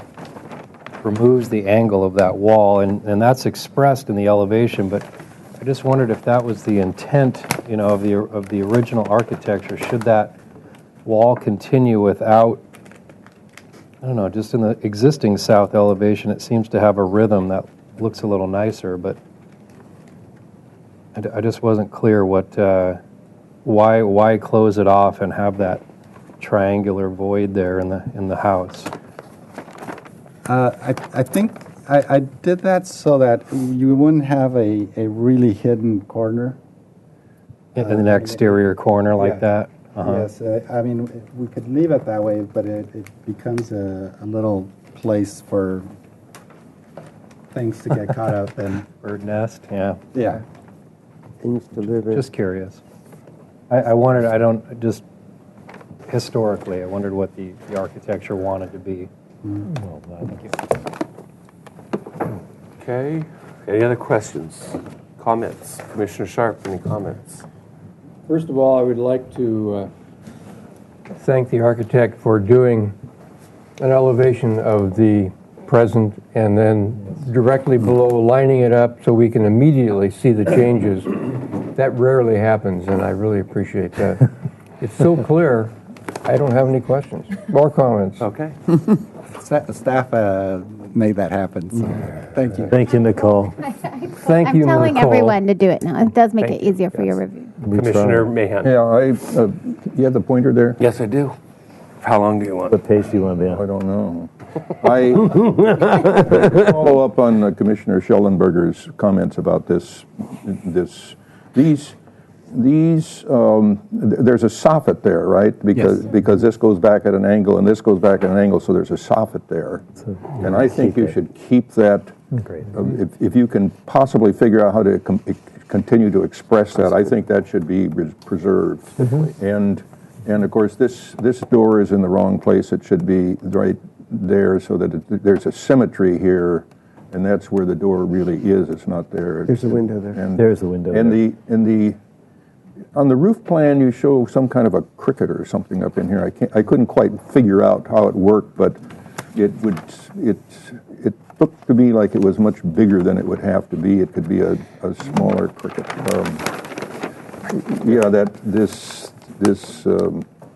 That big triangle there, I guess that's a cricket, because this slopes down this way and this slopes down this way, and I know there's got to be some kind of a cricket in there, but that doesn't look to be right. But generally speaking, I think this is a great project, and I think we're all really pleased to see that this house is going to be taken care of and brought back to what it was when our chairman was a little boy. Commissioner Winnick. If you were as old as me, it would really be going back. These are definitely hard comments to follow, but no. First of all, I concur, although I'm not sure about that last comment. And then just also want to weigh in about the garage. I think that's a great solution. And you've kept the architecture appropriate to the design of the garage. So anyway, that's all I have to share. Thank you. Commissioner Lavoie. I'll start with the garage. I would encourage you to proceed with the plans as you've designed it. Mr. Chair, could we go back to the floor plan? The floor plan? Yeah. This style of architecture is pretty rare in Santa Barbara, an Eastlake stick style Queen Anne. It has a particular historic color scheme to this style of architecture, a subset within the Queen Anne. It would be most appropriate to paint it those colors, not the white that it was probably painted in 1920 as part of the American Colonial Revival. It was probably painted earth tones and deep reds and As it is now. yeah. It would have had a very different color in its original interpretation. And there are books, and our historian, I'm sure, can help you. Absolutely. There's a variation within it, of course. It's a late Victorian or early Victorian period. There's a great variation, but it all has that muddy, sort of very earthy toned, natural look to it. And that very much will change how this building looks, and the variations are very subtle. The other characteristic of this style are the very steep pitched roof and the fact that the roof is square and it cantilevers out over bay windows. That is something they did, and they did quite often. It's almost, that's always done. So when I look at what you're doing, it looks to me like you've got this wonderful Eastlake stick style, and then you've got the back, and it's sort of okay until you get to the roof. And then the roof is all of a sudden something very different, a completely different style of architecture. And while the Secretary of the Interior's standards say to differentiate it, I think it's too much of a differentiation. It fights your house. It looks like a 1960s addition to this house. The roof. Having said that, having said what I did about steep pitch, square corners of the roof, if you come back to the plan, I think some of your problems would be solved. First floor, please.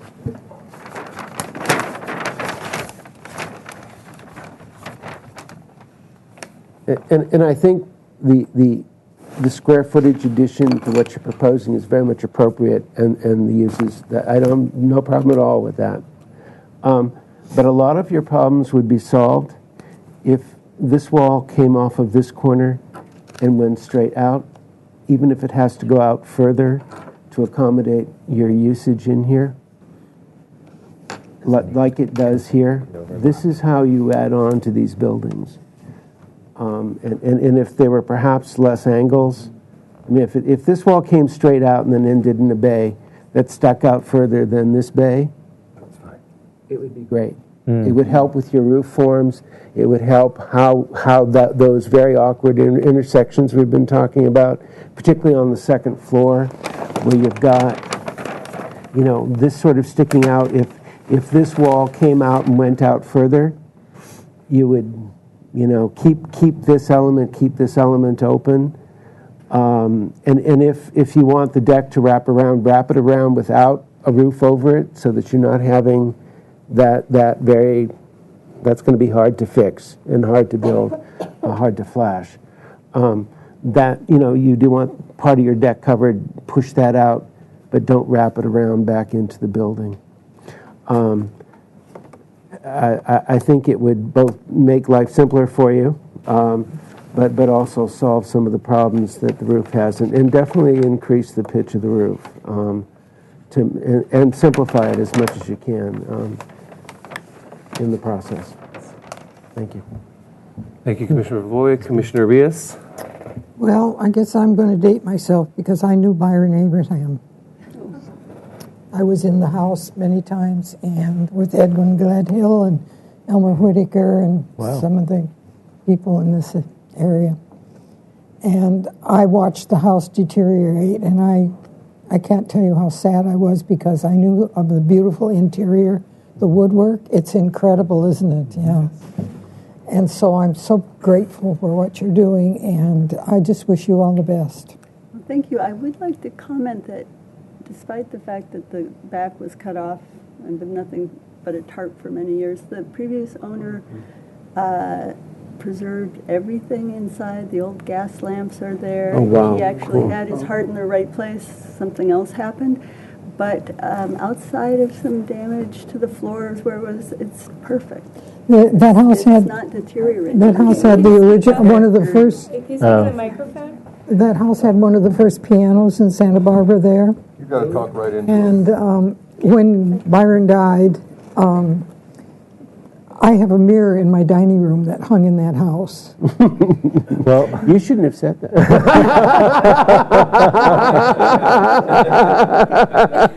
You going to give it to her? I'm sorry, why shouldn't I have said it? Going to give it to them?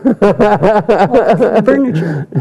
And it was my impression that it was not his wife, but his sister that was living with him. And when he died, then she disposed of everything, took things down south where she was living. Was moving to. But the house, the interior of the house is incredible, and I really appreciate what you're doing, and I'm sure he's smiling. Thank you. Thank you, Commissioner Rios. Commissioner Drury? I have no comments except for appreciation for what the owner's doing. It's lovely. Okay. Any comments? Commissioner Sharp, any comments other than No. Commissioner Mahan? Well, I've already made my comments, those but were the comments. I would second Commissioner Lavoie's direction. I think that's a very, very astute analysis of where the trouble is architecturally and how it can be solved very simply and probably with less expense. It's okay. Anybody else? I think you had all the... Yeah, I think you're right. Okay, then we could approve this portion of the project and then do the HSSR, or would you like to table the conceptual review and go to the HSSR? Let's finish the conceptual Okay, review. so I would like to hear a motion. Is it comments only, or is there a motion? Yes, it's comments only. The environmental assessment still needs to be finished. It's still a motion. It's just not a a final or an approval. So I still need a motion. Mr. Chair? Yes. I'd like to make a motion with comments, basically incorporating the comments by Commissioner Lavoie with the recommendations of how to solve the architecture to be more in keeping with the original architecture, Queen Anne style of the building. He also shared comments about the original color palette being more earth tone, going back prior to the 1920s. I'd like to express our appreciation for the good stewardship of this building and that the overall bulk, mass, and scale is appropriate. Okay. In that motion, if the maker of the motion would change it from Queen Anne to East Lake. Oops, okay, I'd be happy to do that. Okay. And do you want, I guess it would be an indefinite continuance. Well, we can ask you. You Well, no, because the environmental assessment has to be done. So I'm indefinite. gonna Yes, give it indefinite continuance. Well, if the applicant's going to play with the plan, if you're not ready in 2 weeks, then just call staff and say. No, let's give him an indefinite. It is indefinite because environmental takes time. Okay. Let's give him an indefinite. All right, so we had a motion by Winnick, a second by Lavoy. All in favor? Aye. Opposed? Abstain? No. Motion passes. All right, there you go. Thank you very much. Thank you. What about the report? What about the report? Oh, let's do the report. I'm sorry. I mentioned it and then I forgot it. All right. Who would like to make a... we ever do the public we comment? never did the public comment. God, I'm losing it. Sorry. All right. You made your comments. I'll open public comment. I see no speaker slips. I'll close public comment. Questions from the commission on the report? Mr. Chair. Yes, Commissioner Drury. I read the report, and I've only lived here for 70 years. But I was thinking to myself, well, that house isn't between Islay and Pedregosa. No, it's Islay and Valerio. In Islay and Valerio. So that should be... A typo on my part? Yes. Okay. You were wandering in the same neighborhood just a block away. It makes it really hard to find that. Isn't it a kind way of telling you that? No, it's in between. Well, I was trying to make sure I wasn't losing my... The other, I believe it was his sister, not his wife, that was living with him. So in the report... Do you mean the Edwards family? I mean, no, The Abrams. Blood Hill? senior moment. Okay. Most recent? The most No, recent. that was Burkhart, before Burkhart. Yeah, Byron Abraham. Byron Abrams. It's his sister. I think it was Jane. Wow, we are way behind.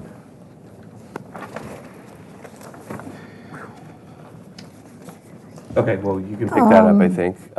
Any other comments? Yes, Commissioner? Leon?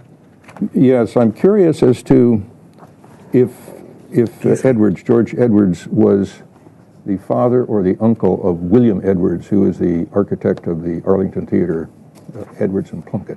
I know they're related, but I don't know if he was the father or the uncle. Killam might know. Yeah, the uncle. Okay. That might be mentioned in there anyway, because of William Edwards, very, very significant architect in Santa Barbara, and probably came over here for Thanksgiving dinner a lot, and I think that should be entered in. Might also say something. Nixon was known for his very, very beautiful interiors, and something might be mentioned about that. That he specialized in these very beautiful interiors. I'm glad to hear that they're still there. My question, my suggested correction is on page 2, the part where it mentions his wife Jane. Yeah. Is that his sister, Jane? Sister, yes. Remember, I didn't do the phase 1. This is a summary of somebody else. So Yeah, I'll change it. She was introduced to me as a sister. That's all I remember. With or without a word. Raises questions. Well. All right. Let's get a motion for the report then, if everybody's finished with the comments. A motion to accept the report with the comments. Second. We had a motion by Lavoy, a second by Winnick. All in favor? Under discussion, Mr. Chair. I'm sorry. Before the vote, under discussion, Commissioner Lavoy. Should the design be modified per our recommendations, that an addendum report not be required because as the design was addressed in the report would be adequate to cover any minor changes? Yeah, that's Good point. That is exactly why we tabled it. All in favor? Aye. Opposed? Motion carries. Thank you very much. Thank you. Guys. Well done.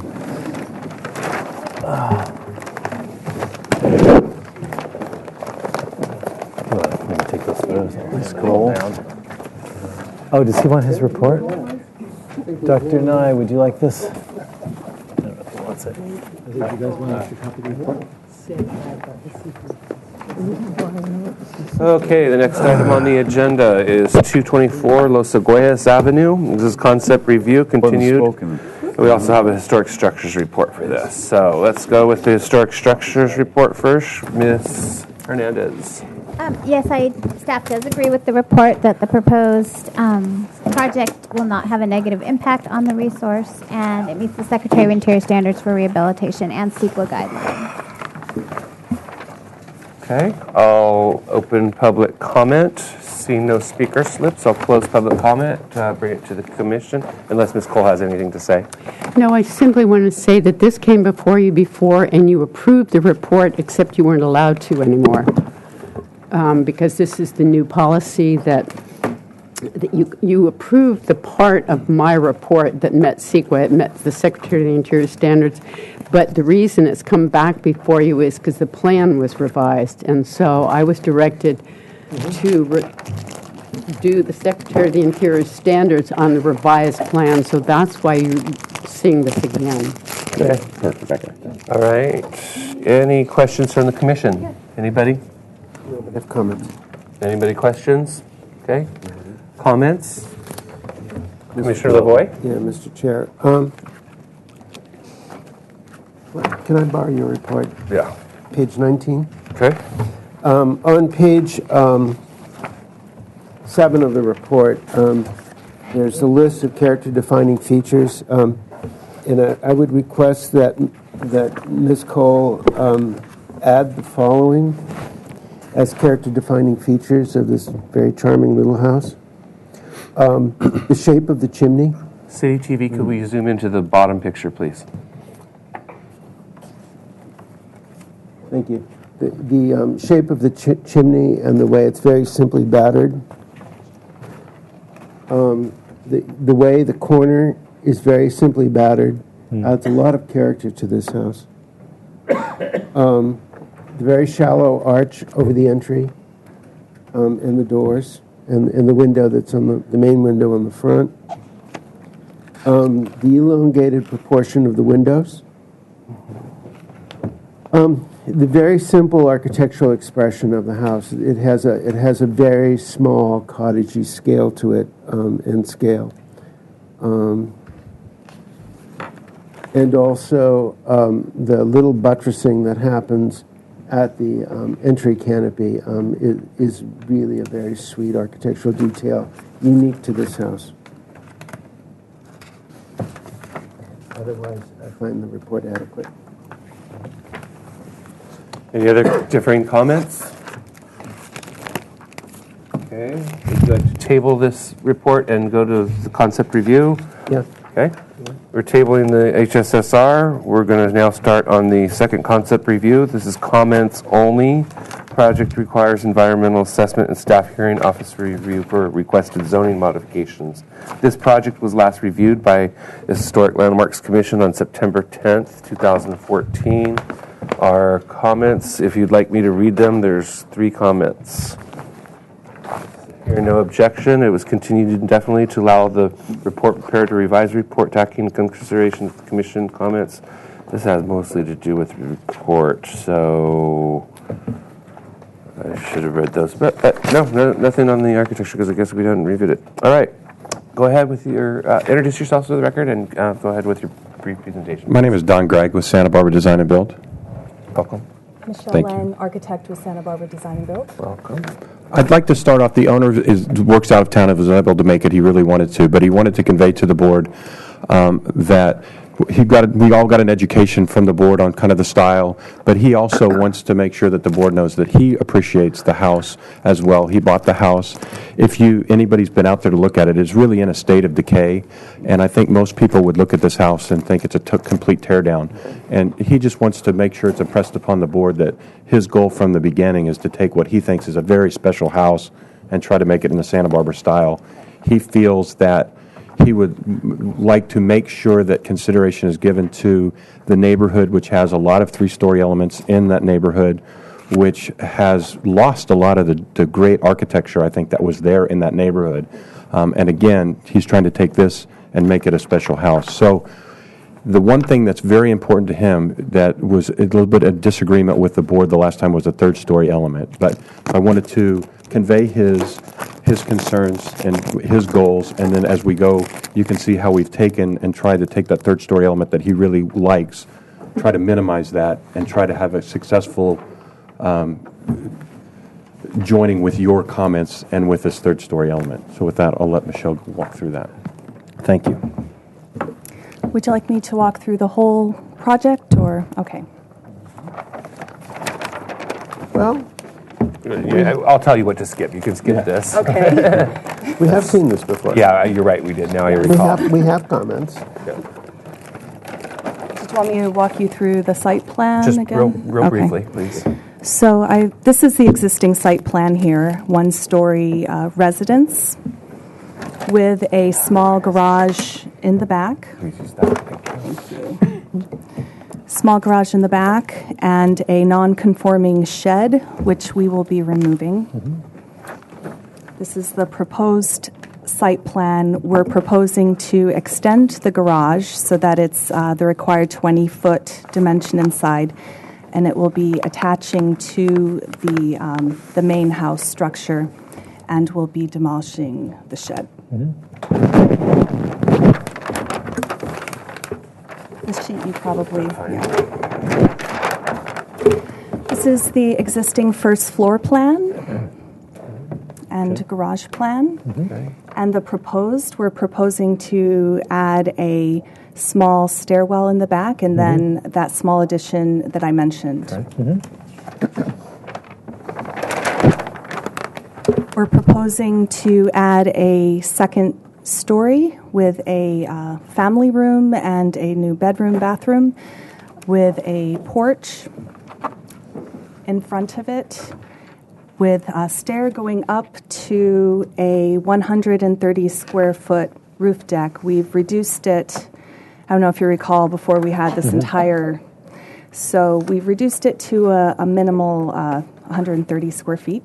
And we'll see it better on the elevation, but we also replaced what was a door, 3 doors in the front with windows to try to reduce that as well. So the top, you'll find the existing elevations and then the new proposed below. So we've eliminated the gable that we had originally and simplified it. And we have, you can see here, the roof deck beyond. However, And the static elevation, you can see it, but at the street level. We see it here too. I just brought this so that you can see from the street view that it's set back far enough that it shouldn't be visible. And then also, just as a point of reference, real quick, I don't need that, but just if you take a look at, this is what we originally started with, and now we're down to this as well for that elevation. That was helpful to bring. Thank you. This is the existing west elevation and the proposed.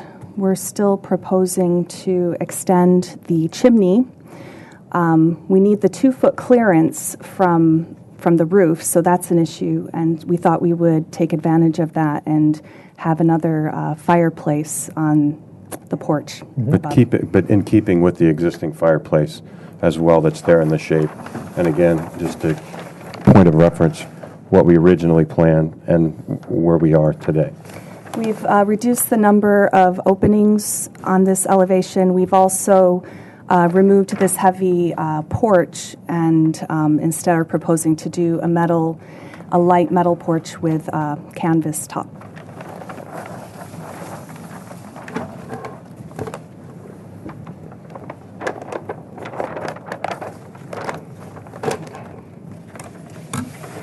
So this is the existing north elevation and the proposed north elevation.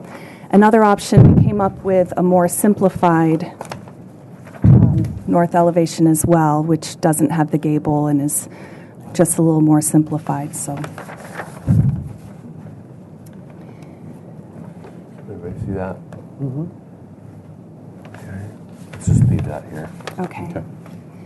And then the existing east elevation and the new. In the design that we brought to you last time, we had more of a gable type siding here. So we simplified that and made it flat.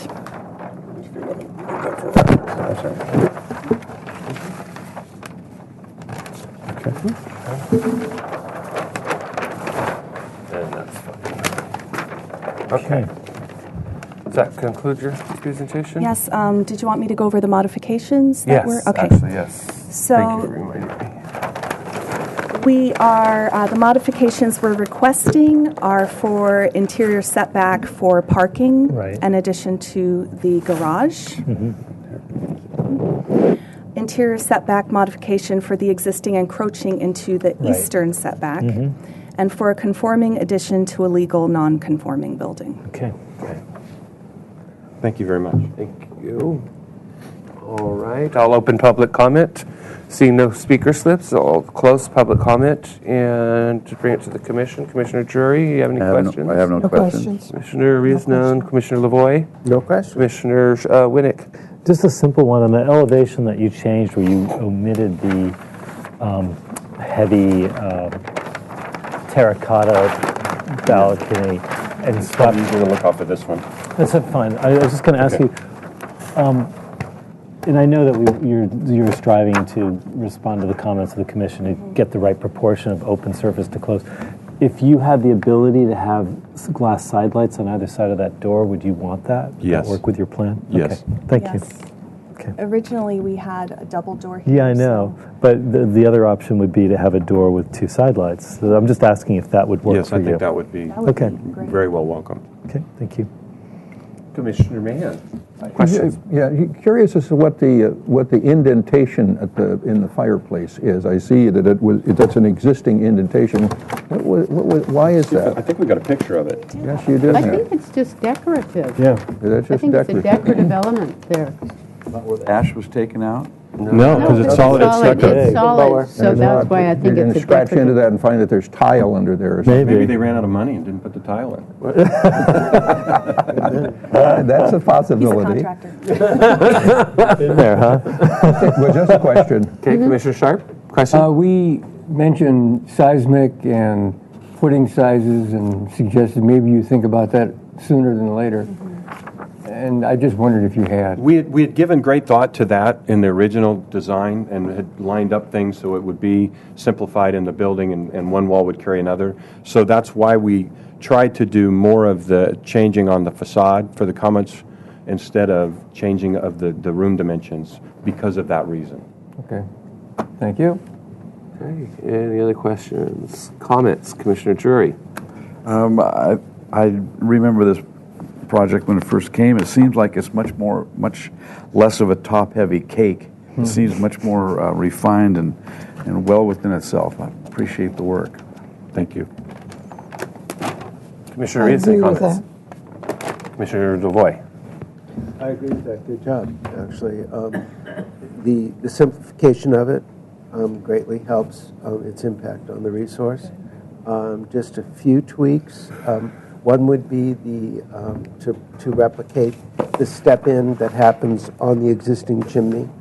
It's very subtle, but it's there.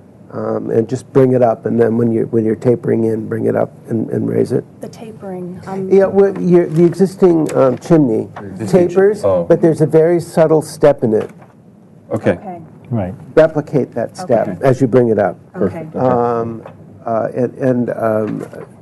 Would I guess precede Commissioner Winnick's comment that if you wish to return to the French door or a door and side lights in that would be great. And I have a preference for the north elevation. Is it on the drawings? That's really, You mean the one that we gave as an alternative? Yeah. No, the gable. Oh, you do? I do. That's very sweet. Yeah, that's really kind of sweet. It's a great gift to the backyard. The new north elevation? The new north, the new north elevation. Yes. With the gable. Yeah, with the gable. It's really kind of sweet. I think everything you've done is appropriate. Everything. Thank you. Thank you. And I would support this much reduced third floor, and that it's a roof element more than a whole pergola thingy up there. Not that there won't be stuff up there, but there's no architecture up there. Commissioner Winnick. Well, my thunder was taken away, but it's quite all you could disagree with me. I concur all the way. I actually have a preference on that one bay to actually have the door with the two side lights. I think that will be nicer than a French door, but truthfully, that would be up to you guys. But I think it gives it a little bit more interest as well. I mean, it Yeah. still keeps it simple. it's actually easier to use, and it's just kind of in scale nicely. So anyway, well done. Thank you very much. Commissioner Mahan? Yeah, this, when I saw this before, I just gulped. But this is really nice. This is really nice, and you listened to the commission and you came back with a really good solution. Congratulations.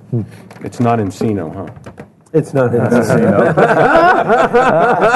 Was that one of the comments? Oh boy! No, I've made that comment to City Council, and one of the City Council people used to live in Encino. Oh Lord!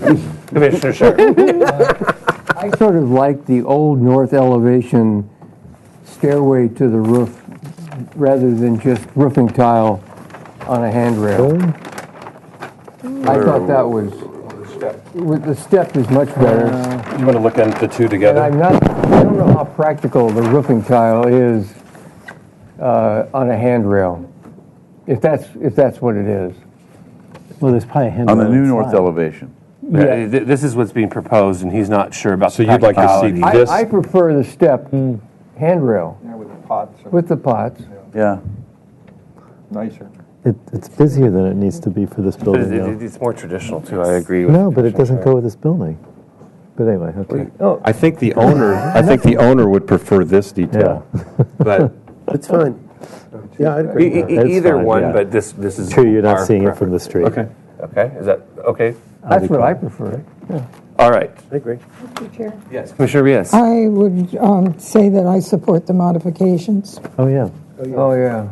Please refer to your sheet if you're going to make the motion. I wasn't going to make the motion, I Okay. just was trying to get consensus that the Yeah. modifications were supported here. Yeah, they're no-brainers. Oh, we have to for the modifications.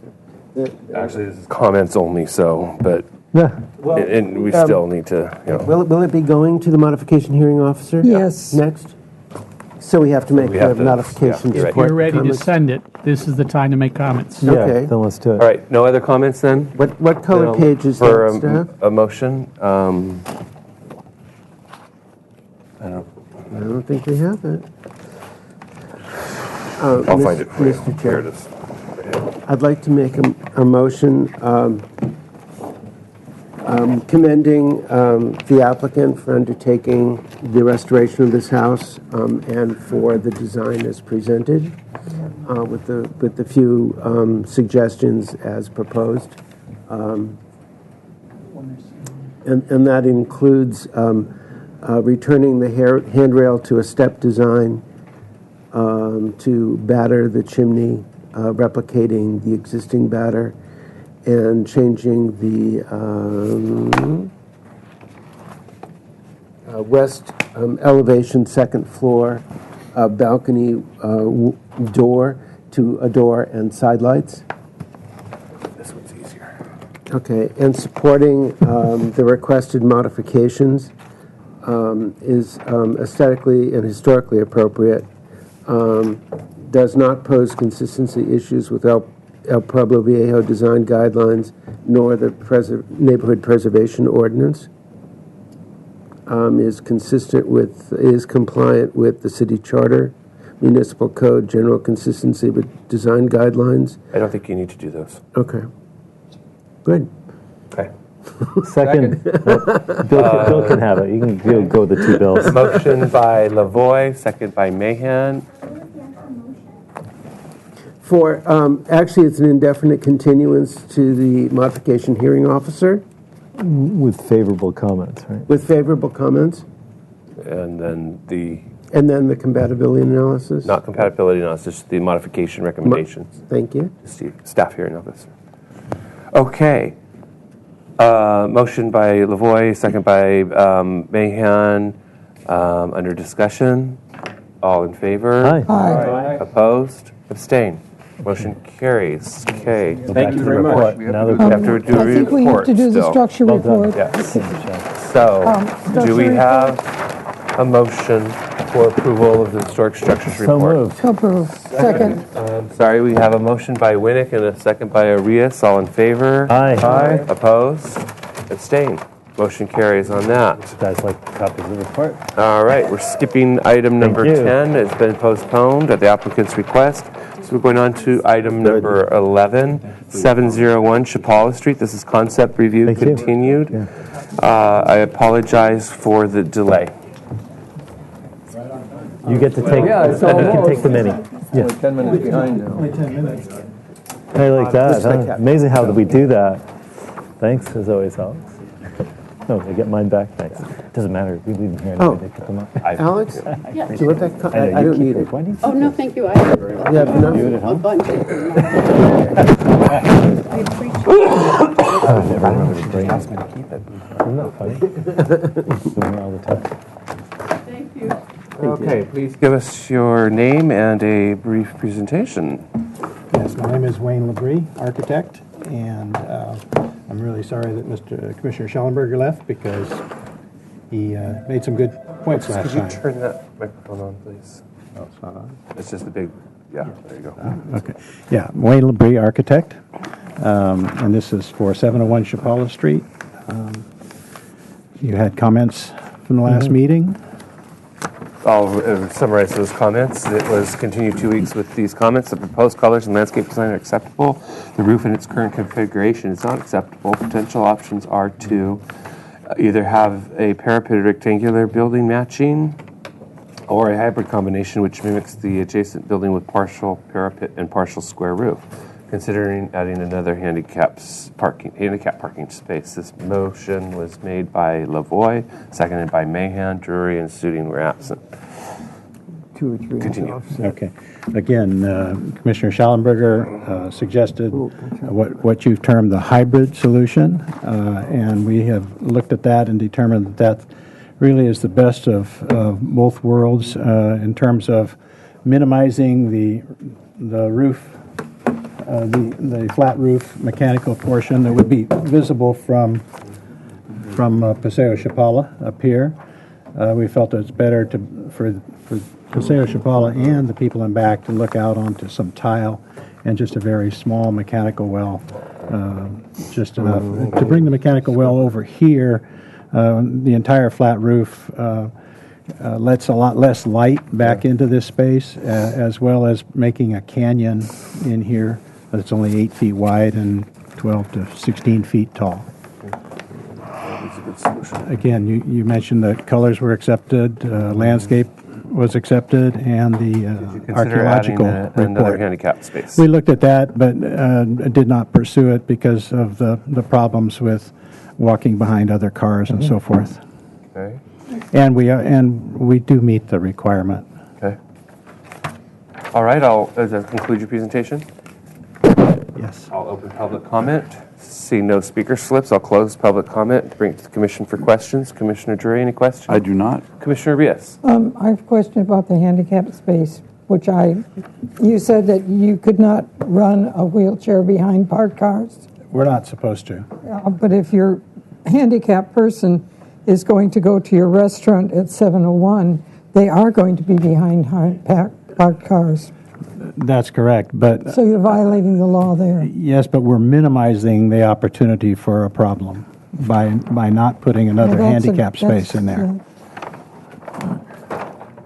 Okay. Commissioner Lavoie, any questions? No. Commissioner Winnick. Nope. Thank you. Commissioner Mahan. No. Commissioner Sharp. Yes, one quick question. Where's the pointer? Where's the exterior elevation, the Chapala Street elevation? Just one. What is that? Is that a downspout or? No. And what is this sort of not on this side. Here. It's a computer problem. Oh. Yeah. Well, Computer operator problem. Can't criticize that. Actually, I was given advice to come an hour early because somebody I know, had yeah. And- had postponed, and so I panicked, pushed the button, sent it to the printer, and here we are. We appreciate you coming early. yeah. We know you've been sitting here for a long time, so we're not going to give you too much flack about that. Any other questions? No. Commissioner Drury, comments? No, I do not. No, I think no comment. There is. Fine. Commissioner Lavoie, any comments? I think the architecture is appropriate and supportable. I would still like to. This still needs environmental review. And compliance with Tier 3 stormwater management program. Then I would like to see the applicant pursue adding another handicap space to the site. There's no parking in this neighborhood, really. I'm sorry, what did you like last time? There's no parking in this neighborhood, so every opportunity, even though not required, would be a gift. Handicap almost ties up a space that could otherwise be used. I'm ambivalent about it, but it's two spaces, right, in effect. It would be two spaces. Yeah, but I mean, in terms of the width of regular. Yeah, It takes up, one handicap space takes up two regular, almost, yeah. You also have to look at the use on the site, which is restaurants, and people don't come in and get out quickly. They tend to stay. And so a handicap space, you probably will find that an extra handicap space would be a benefit. But they've complied with the law to a certain degree, so. Excuse me, Chair. We looked at the approvals needed, and it looks like everything has been approved in the environmental realm. They can get project design approval. Tonight? Yes. Okay. And you reviewed the SWIMP? Or staff has reviewed the SWIMP? So final approval is contingent on. Well, he has his SWIMP calculations plan here, but I don't have enough time to go through it with a fine-tooth comb. So staff will need to follow up on that. Right? Yes. Okay.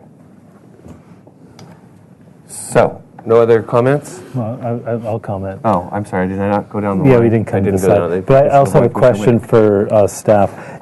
If it's been agendized, saying that we can't make that's the review, but I mean, we can give final design approval even if it wasn't agendized as such. I just want to clarify that. Yes, I think it was contingent on an archaeological study being accepted, and now if it's environmental is complete, you can take action. We can. Okay, great. Good to clarify that. And I wasn't going to speak about handicap, but I'm going to weigh in on it. I mean, this is a downtown project, and I think we have to not always be tied to parking and realize that people are going to walk to the project and everything else. I think we shouldn't burden a project with more handicap parking than it's already been required to. So I would be very, I think the design solution is appropriate, and I can see pushing or moving the project forward. So anyway, I'm happy to pass a motion. I have no comment. Commissioner Sharp? No comment. Okay, Mr. Chair. Yes, go I'd ahead. like to move final design approval on the project with staff review of the SWIMP details, the stormwater management details, and approve the project as submitted. Same thing occurs here Second. without an offset. Motion by Winnick, a second by Arias. Under discussion. Any discussion? All in favor? Aye. Opposed? Abstain? Motion carries. Thank you.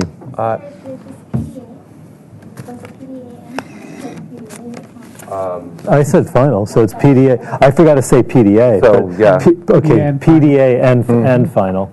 Is the seconder happy with that? I'm assuming. Yes. Thank you.